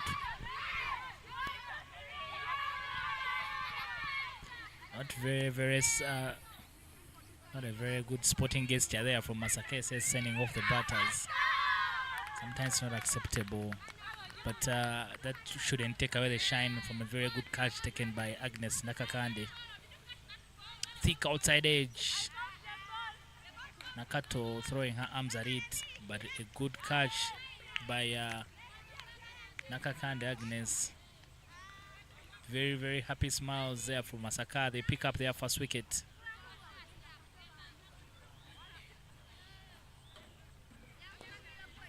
Beg your pardon, the departing batter is not Nakato. Nakato is the incoming batter. Nakirai Letitia is the outgoing batter. St. John's 5 for 1. That the dugout of St. John's, the captain. Doesn't look very happy. Shadia now English. But they need to make sure that they fight. The body language there for Masaka Secondary School. Very, very positive. But that batter Nakato Josephine, who has just walked into bat, managed to score 15 runs or 59 deliveries during the morning game as St. John's lost to Olida High School. Ali, she comes in to try and make sure that she looks for some runs.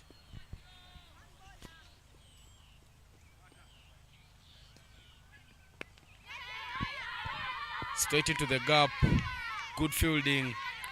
Where is the question, and she doesn't take the run. But that puts the end to the second over of the game. 5 for 1. is the score. 133 needed in 18 overs. Captain does no mistake as she brings back Nakakande Agnes into the attack for MASAKA Secondary School from the primary school end.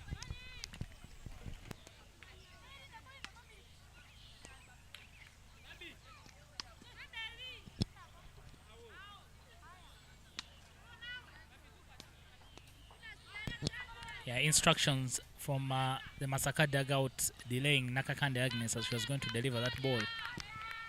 Something that the organizers have been trying to tell the coaches not to do.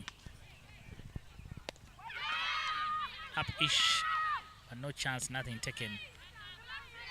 Naomi, you a former player. Did that ever distract you, coaches sending instructions from the dugout? Or when you're on the field, you want to make sure you take care of your own game?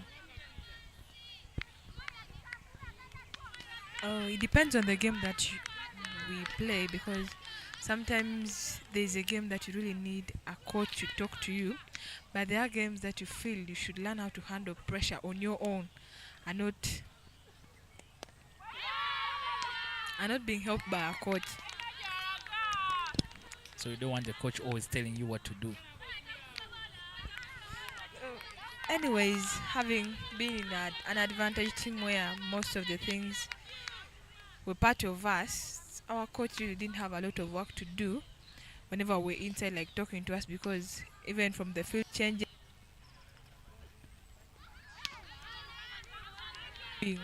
what we could, not making the coaches to scream.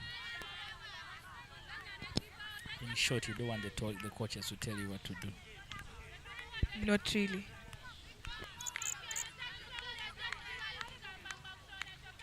I think then their players get it wrong.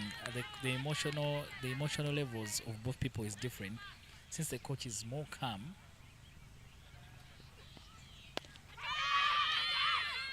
up in the air, another chance created by Agnes but not taken. The fielder and cover needs to realize that they need to stand back a bit. As I was saying now, the emotional level of the coach is different from those that are playing. So their wisdom is always guided by very good information. And for players, when you're playing, your wisdom is always guided by the emotion of the game. So it's always important to always listen to the coaches.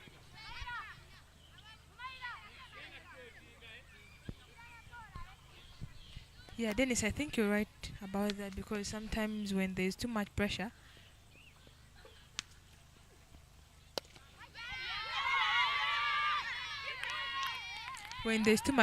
players tend to think, but whatever they think out of pressure. And usually when you think out of pressure, looks like everything that you think about is just not making sense in a cricket game. You try to think out of the box, but still things won't be working out until a coach gives you an idea.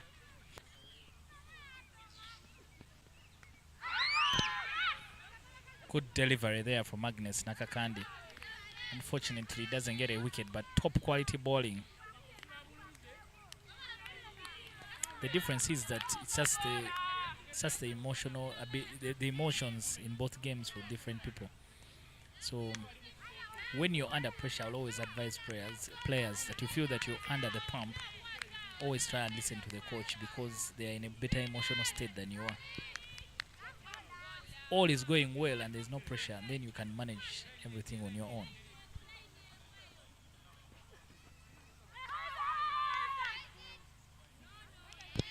Most times it's not like the coach is trying to tell you what to do.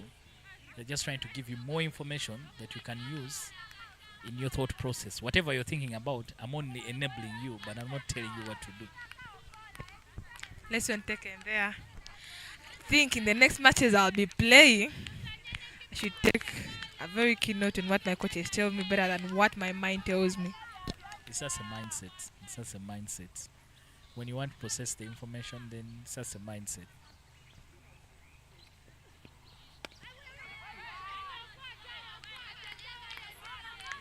Nakakande continues to dot. A good over for MASAKA. St. John's now 9 for 1.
swing and a miss. Nakato not to make any connection yet. Kaijuka Florence continues to dot.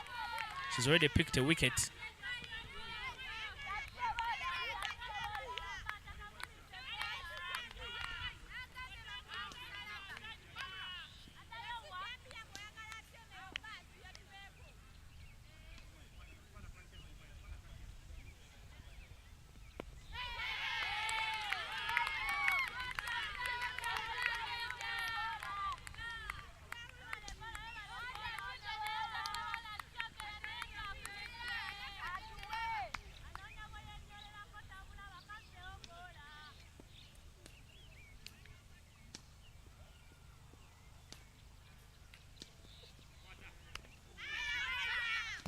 Okay, no connection.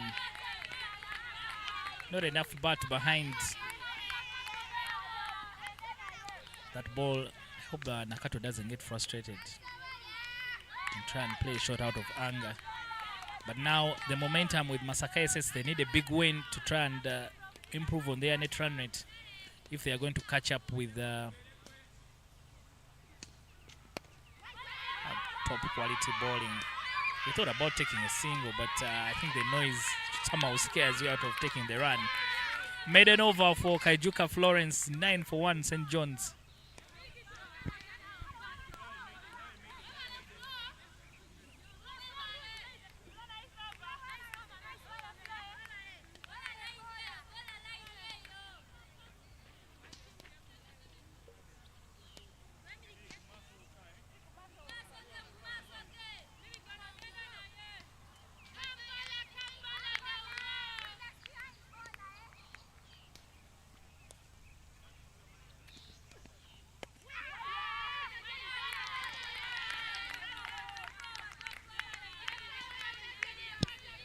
Takande Isaac, a very good decision by the captain there to keep her on.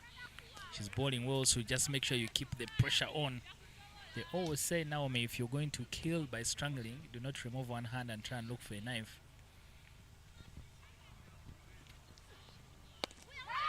Again, up in the air. I'm surprised Agnes has not yet picked a wicket. She needs to get some rewards because he's created so many opportunities, but none of them has gone to hand.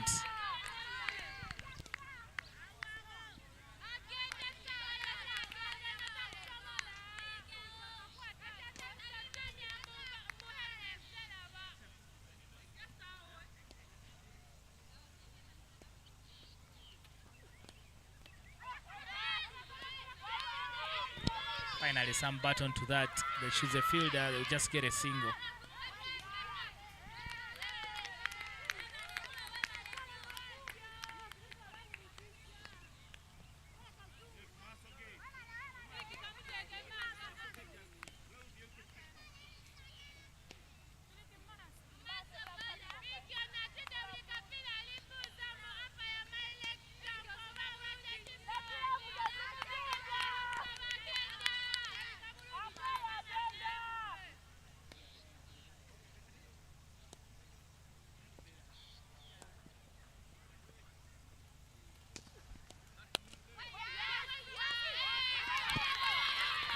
Yeah, what a fielding effort. MASAKA giving everything in the field. Mukono will have to work hard for anything.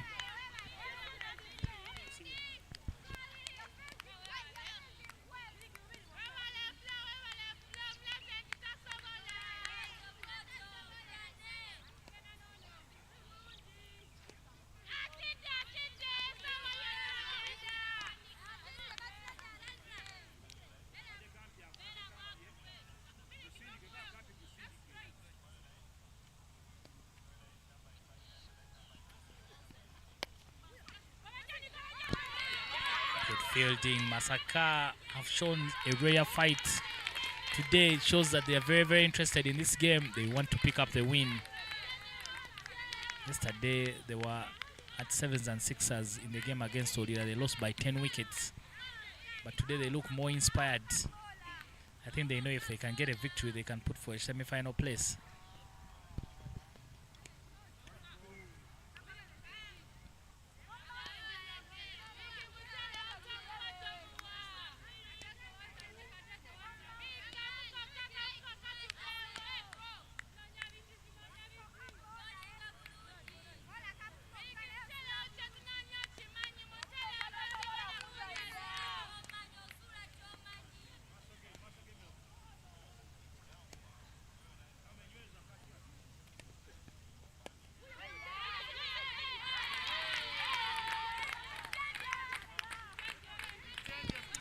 5 overs gone, 12 for 1.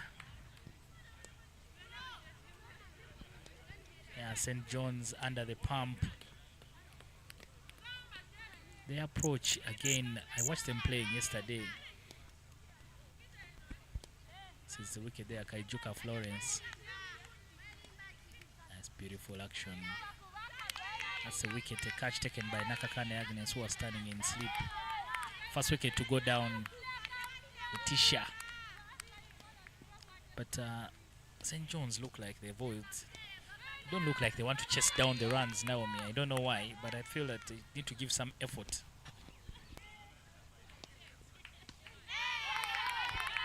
But to me, it seems like the St. Johnians are trying to give in some effort, but the fielders are to their best this time around, because every ball that is struck is not going for even twos. I think it's only ones. There's a top feeling today from MASAKA. As you say, they really need this win to go for the semis.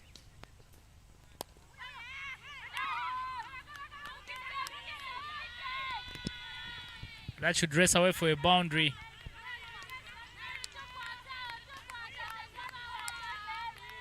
Inakato getting a boundary for MASAKA. Looking at the replay, that was a very good pickup from Nakato. Struck very well down to the own side. A quick ball that raised to the boundary without any hindrance. This totals the score to 16 for 1 in 5.2 overs. St. John's needs 122 from 14.4 overs.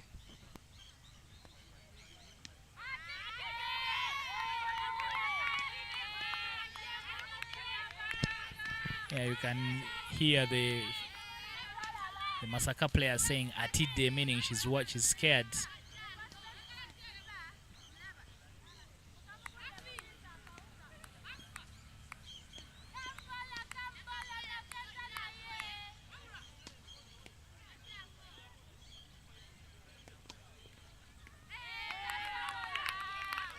Yeah, better lines there from Florence Kaijuka.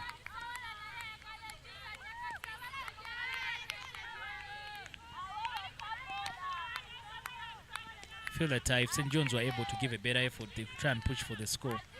Most times they look like they give up the fight even before the game is halfway.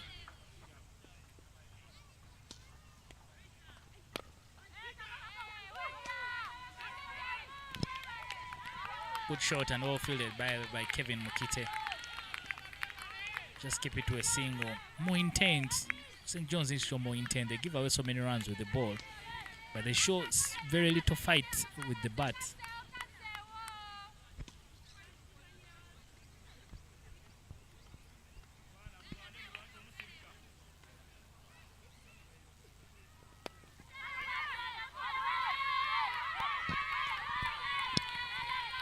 And the noise on the field can scare you from taking a single.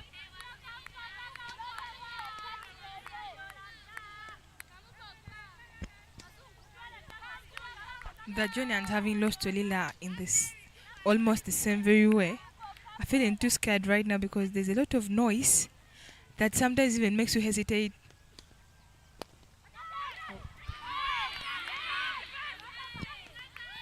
Yeah, another chance put down by MASAKA. MASAKA guilty of putting down so many chances. And Jones by now could have lost close to 3 wickets, but the catching has been poor by MASAKA. 6 overs gone, 17 for 1.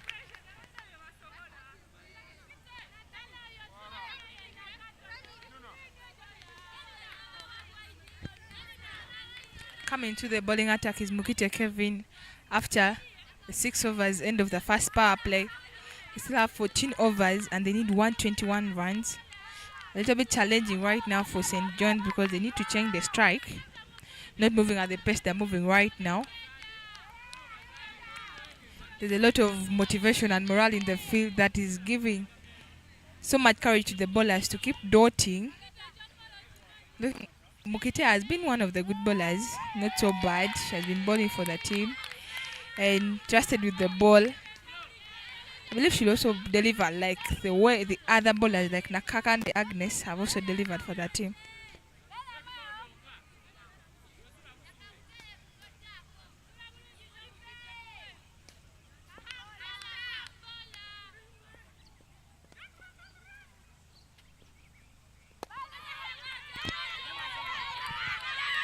Another chance put down. This time Mokite Kevin unable to gather it in her follow through. Big win here for MASAKA could give them an opportunity as they push for a semi-final place.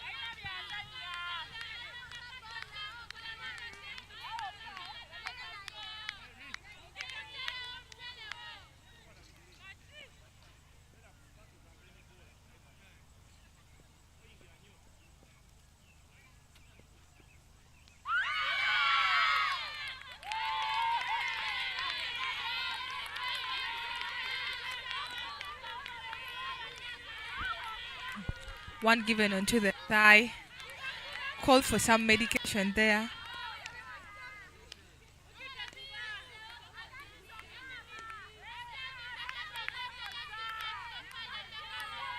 Looks like these are very big warning from Mokite. He has to put her body, because the next time I think she's going to give one on the head.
Yeah, good comeback from Nakato. Switches strike, picks up a single. Yeah, she ran with everything in her legs. She clearly wanted to go on the other end.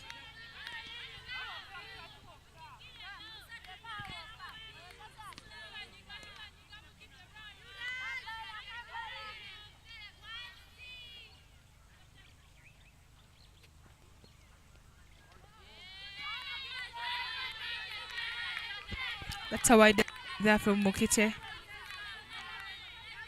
Kind of delivering some few extras for St. John's. They have 19 for 1. Nakato still trying to step up for her team, having 8 in 17 balls. She really has to do a lot right now because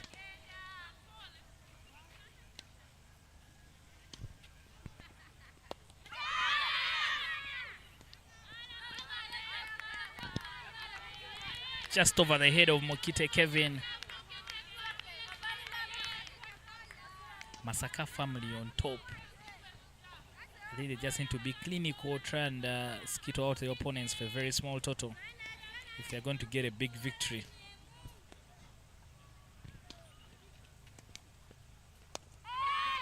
Up-ish in the air, but again they take no run.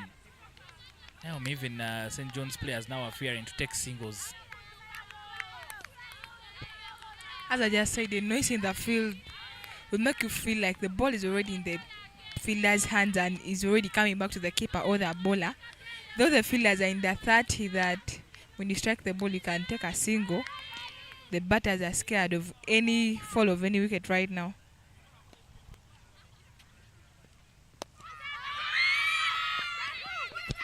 Up in the air, chance for run out. Bullseye, the fielder hits bullseye, misses the catch, but picks the run out.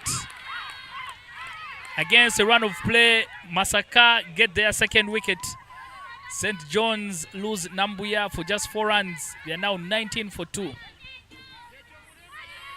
That was a very good recovery there from the fielder. Having missed a catch, looking at that replay. Having missed the catch, still knew that you can get something off that. Recovered so fast, picked the ball and threw it direct to the stumps. It was a nice direct hit. People really stone birds in their villages. We can't know about that. Was a kilometer away, Nambuya, and unfortunately she didn't have the legs to get in. But a good pick and throw from the MASAKA fielder. Nakasaga is a new batter for St. John's.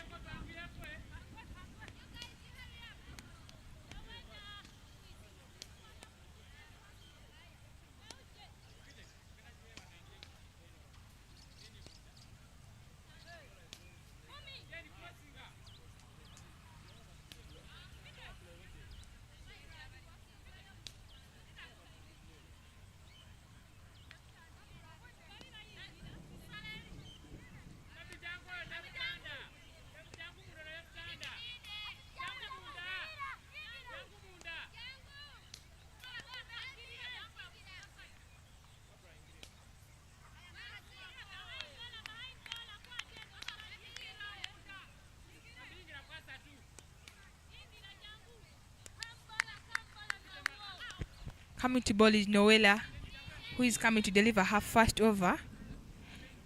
Delivering to Nakato, who has been there for some little while.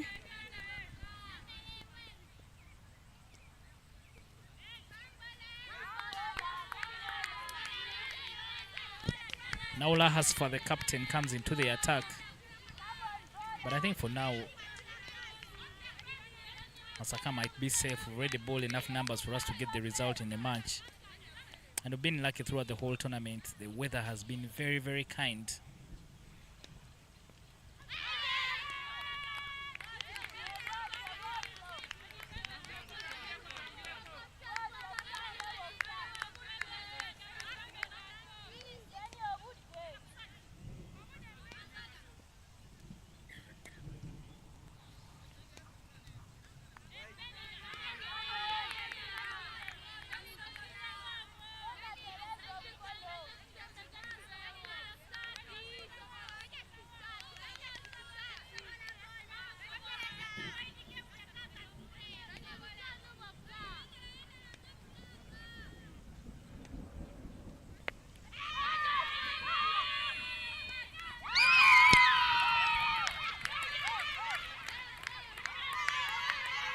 Natabo picks the wicket.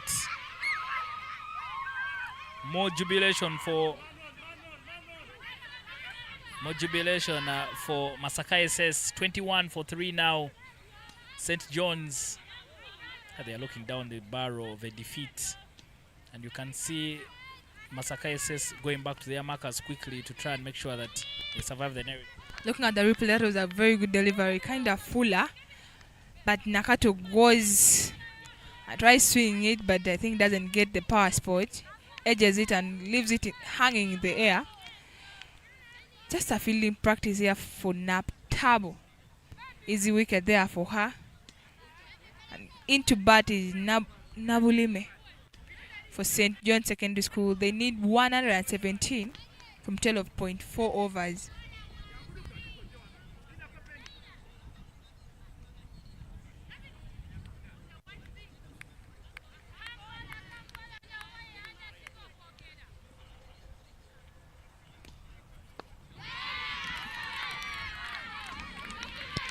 Tabo now very inspired.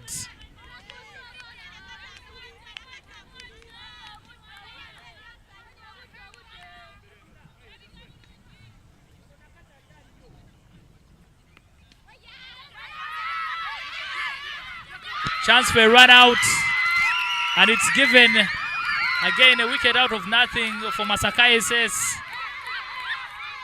21 for 3 quickly becomes 21 for 4. Nabulime, the captain, Shadia, caught in no man's land. You can see there the coach. Looking at the replay, there was a reckless running there from the two batters, giving a chance for a run out. They're really making the squatters work so easy, coming in and going out. That I think is not worth it of them right now, because it's better they play off that 20 over. Oh, there are very many voices heard out there, so loud, from the MASAKA team celebrating the wickets that they have on board. For after even maybe missing so many, they would be right now for 7. Looking at the catches they dropped, but all in all, the celebrations are still there. Yeah, so very painful, that run out. I don't know where she was going, but she didn't trust her legs to get her over the line. 21 for 4, and as the heavens threaten to open up, MASAKA in charge of this particular game. St. John's Mukono in trouble.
MASAKA SS in charge after 8 overs. St. John's is 22 for 4.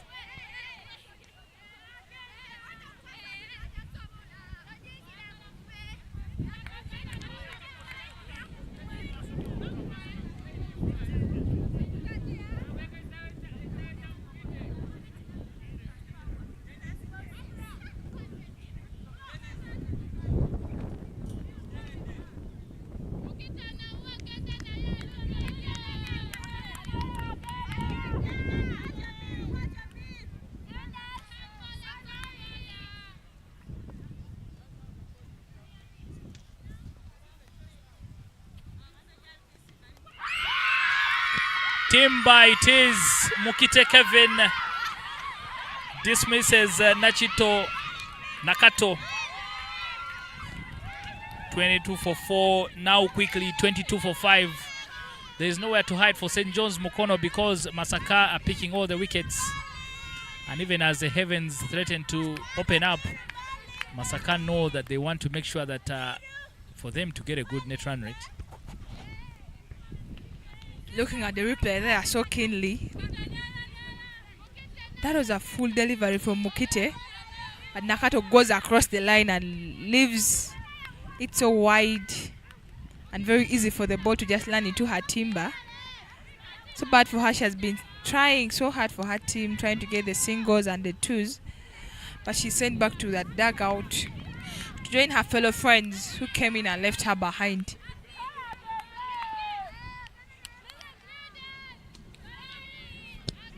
Yeah, full delivery there, but everything is going against St. John's for now. You may not see the clouds from there, but I will tell you that The heaven is, if you can see the vegetation in the background, the wind is blowing against them, threatening to rain.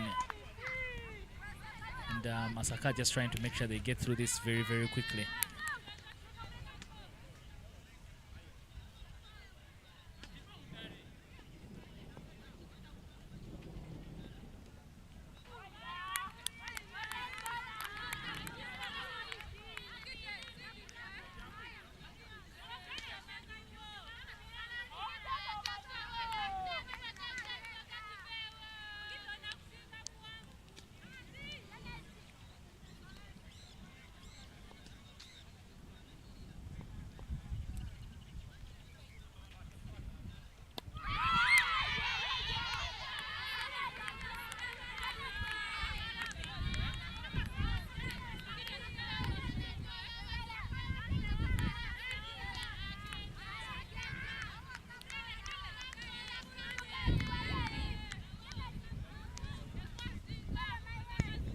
Still bowling so well. Mukite, after getting a wicket, has given 2 dot balls. So economic of her. In the last game, she hasn't been bowling that well. But today, she's bowling her second over and has only conceded 2 runs, having 1 wicket.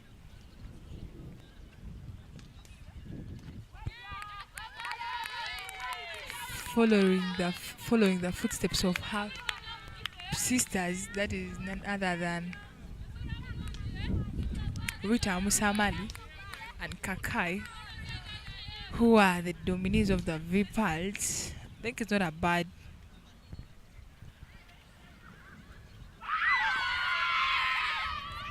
swing and miss. The big up celebrations for another wicket.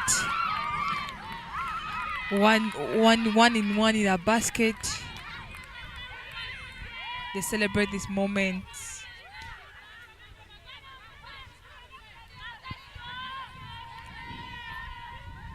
This over has really been an incredible over. Looking at the replay there,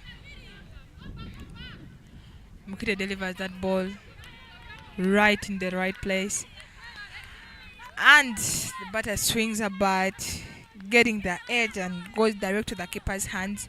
Big celebrations there. MASAKA has 6 wickets in the basket, 22 runs, and St. John's needs 116 of 11.1 overs.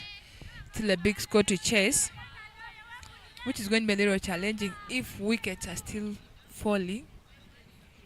Not a bad over from Mukite, conceding no run, having 2 wickets, only having 1 over to deliver. Pardon me, 1 ball.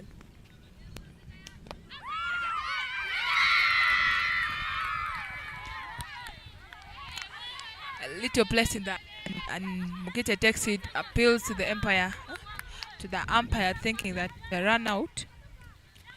Pardon me, it's a catch, but the umpire says no. It was an incredible over from her, because no run and has 2 wickets.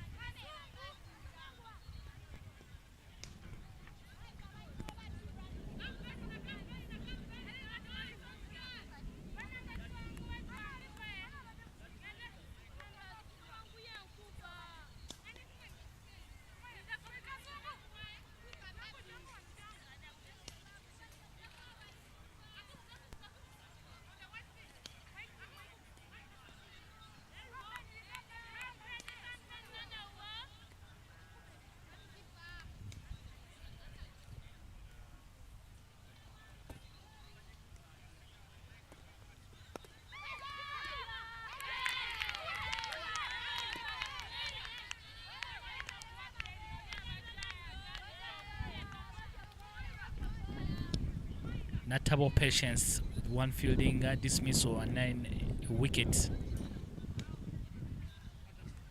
I don't know whether it is a superstition, but she's always pulling up her pants on one of the legs before she bowls. You can't see it there. She first does that.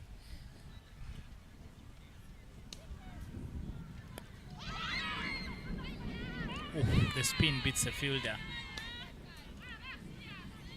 Rare run. It's been a while since since St. John's even put any runs on the board. Yeah, the heavens threatening to open up here at the St. Mary's Madeira.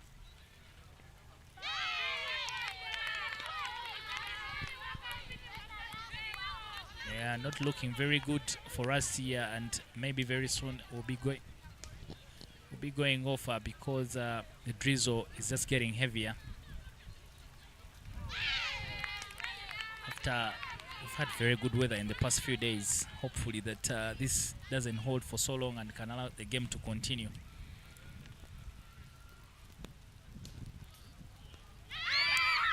Ooh. Wrong end there from Kevin Mukite. Catch nearly falling there from for Naomi Mbwali, the keeper. 10 overs gone, halfway stage. St. John's 24 for 6. They need 114 runs from 60 balls.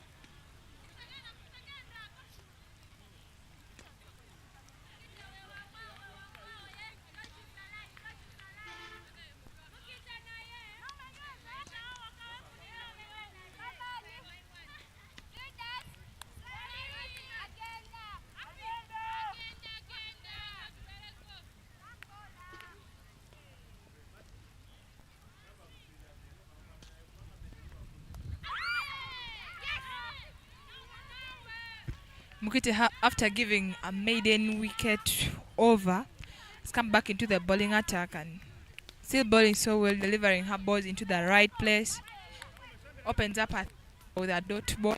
After ball, opens up her over with 1 run. After bowling 2.1 and having only 3 runs with 2 wickets.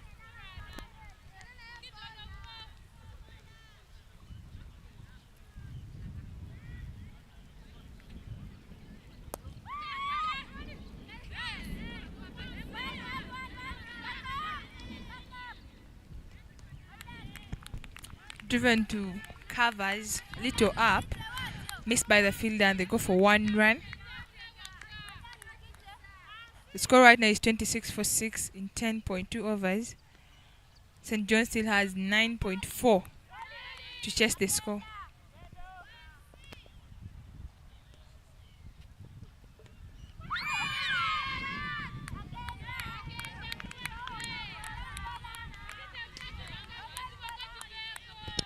Kevin Mukite with the top bowling performance. She's gone for just 4 runs and given away 2 runs.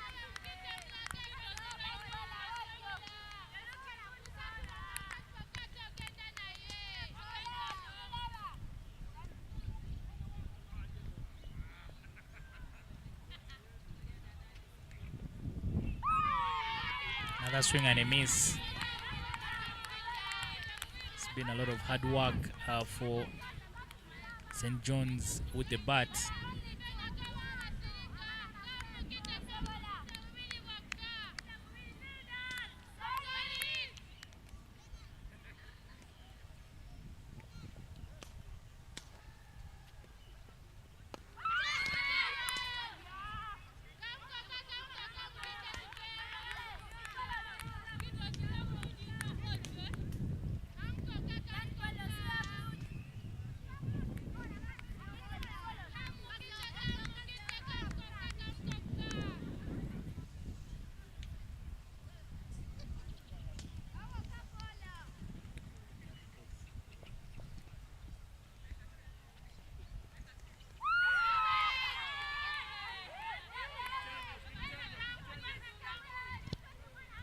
End of the 11th over, 26 for 6.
more extra runs given away by MASAKA.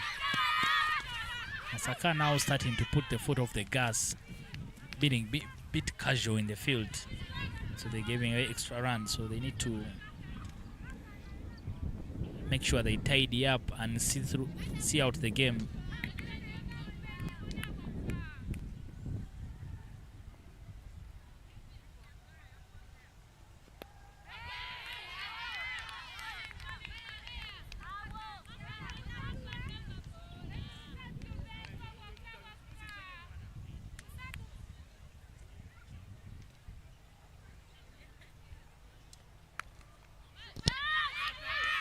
Top touch, but straight to the fielder.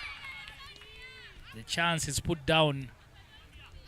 I don't know how much the fielder knew about that, but it came very quickly to her.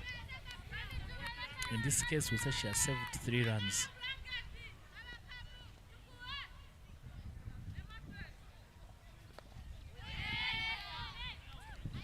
She could have saved the 3 runs, but looking at the reaction of the other fellow players, they really needed that catch to add on the number of wickets that they have taken.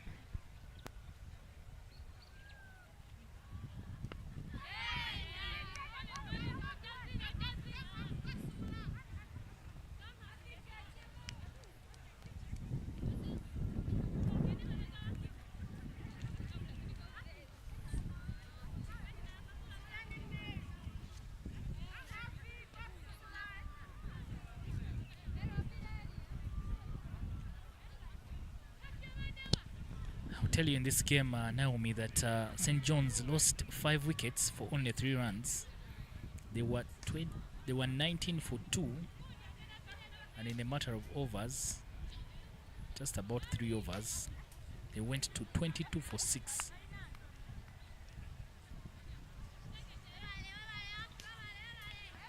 Naula Hasfa, the captain, will come from this primary school end to replace Kevin Mokite. As she comes into the attack, the heavens also seem to have cleared, so maybe we will not have any more rain.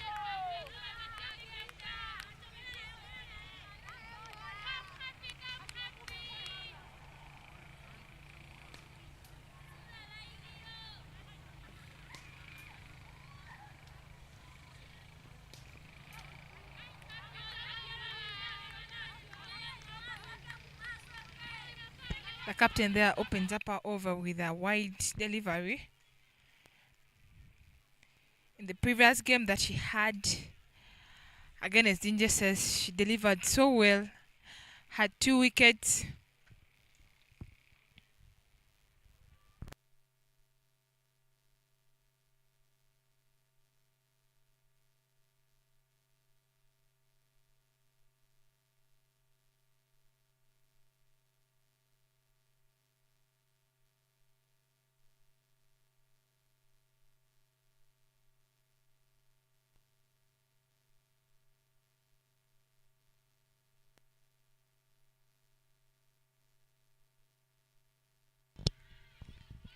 Nalua Hasfa should be trying to seek for the wickets.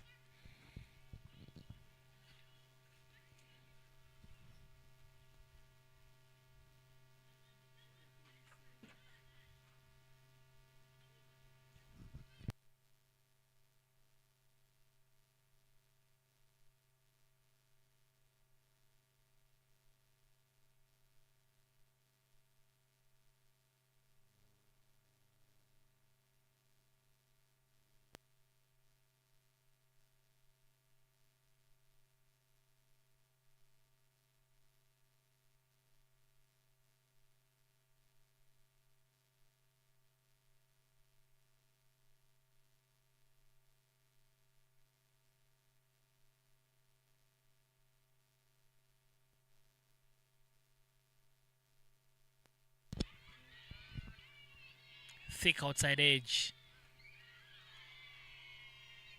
and the ball somehow races away to the boundary. Poorly done there on the rope by the fielder, the captain not very happy.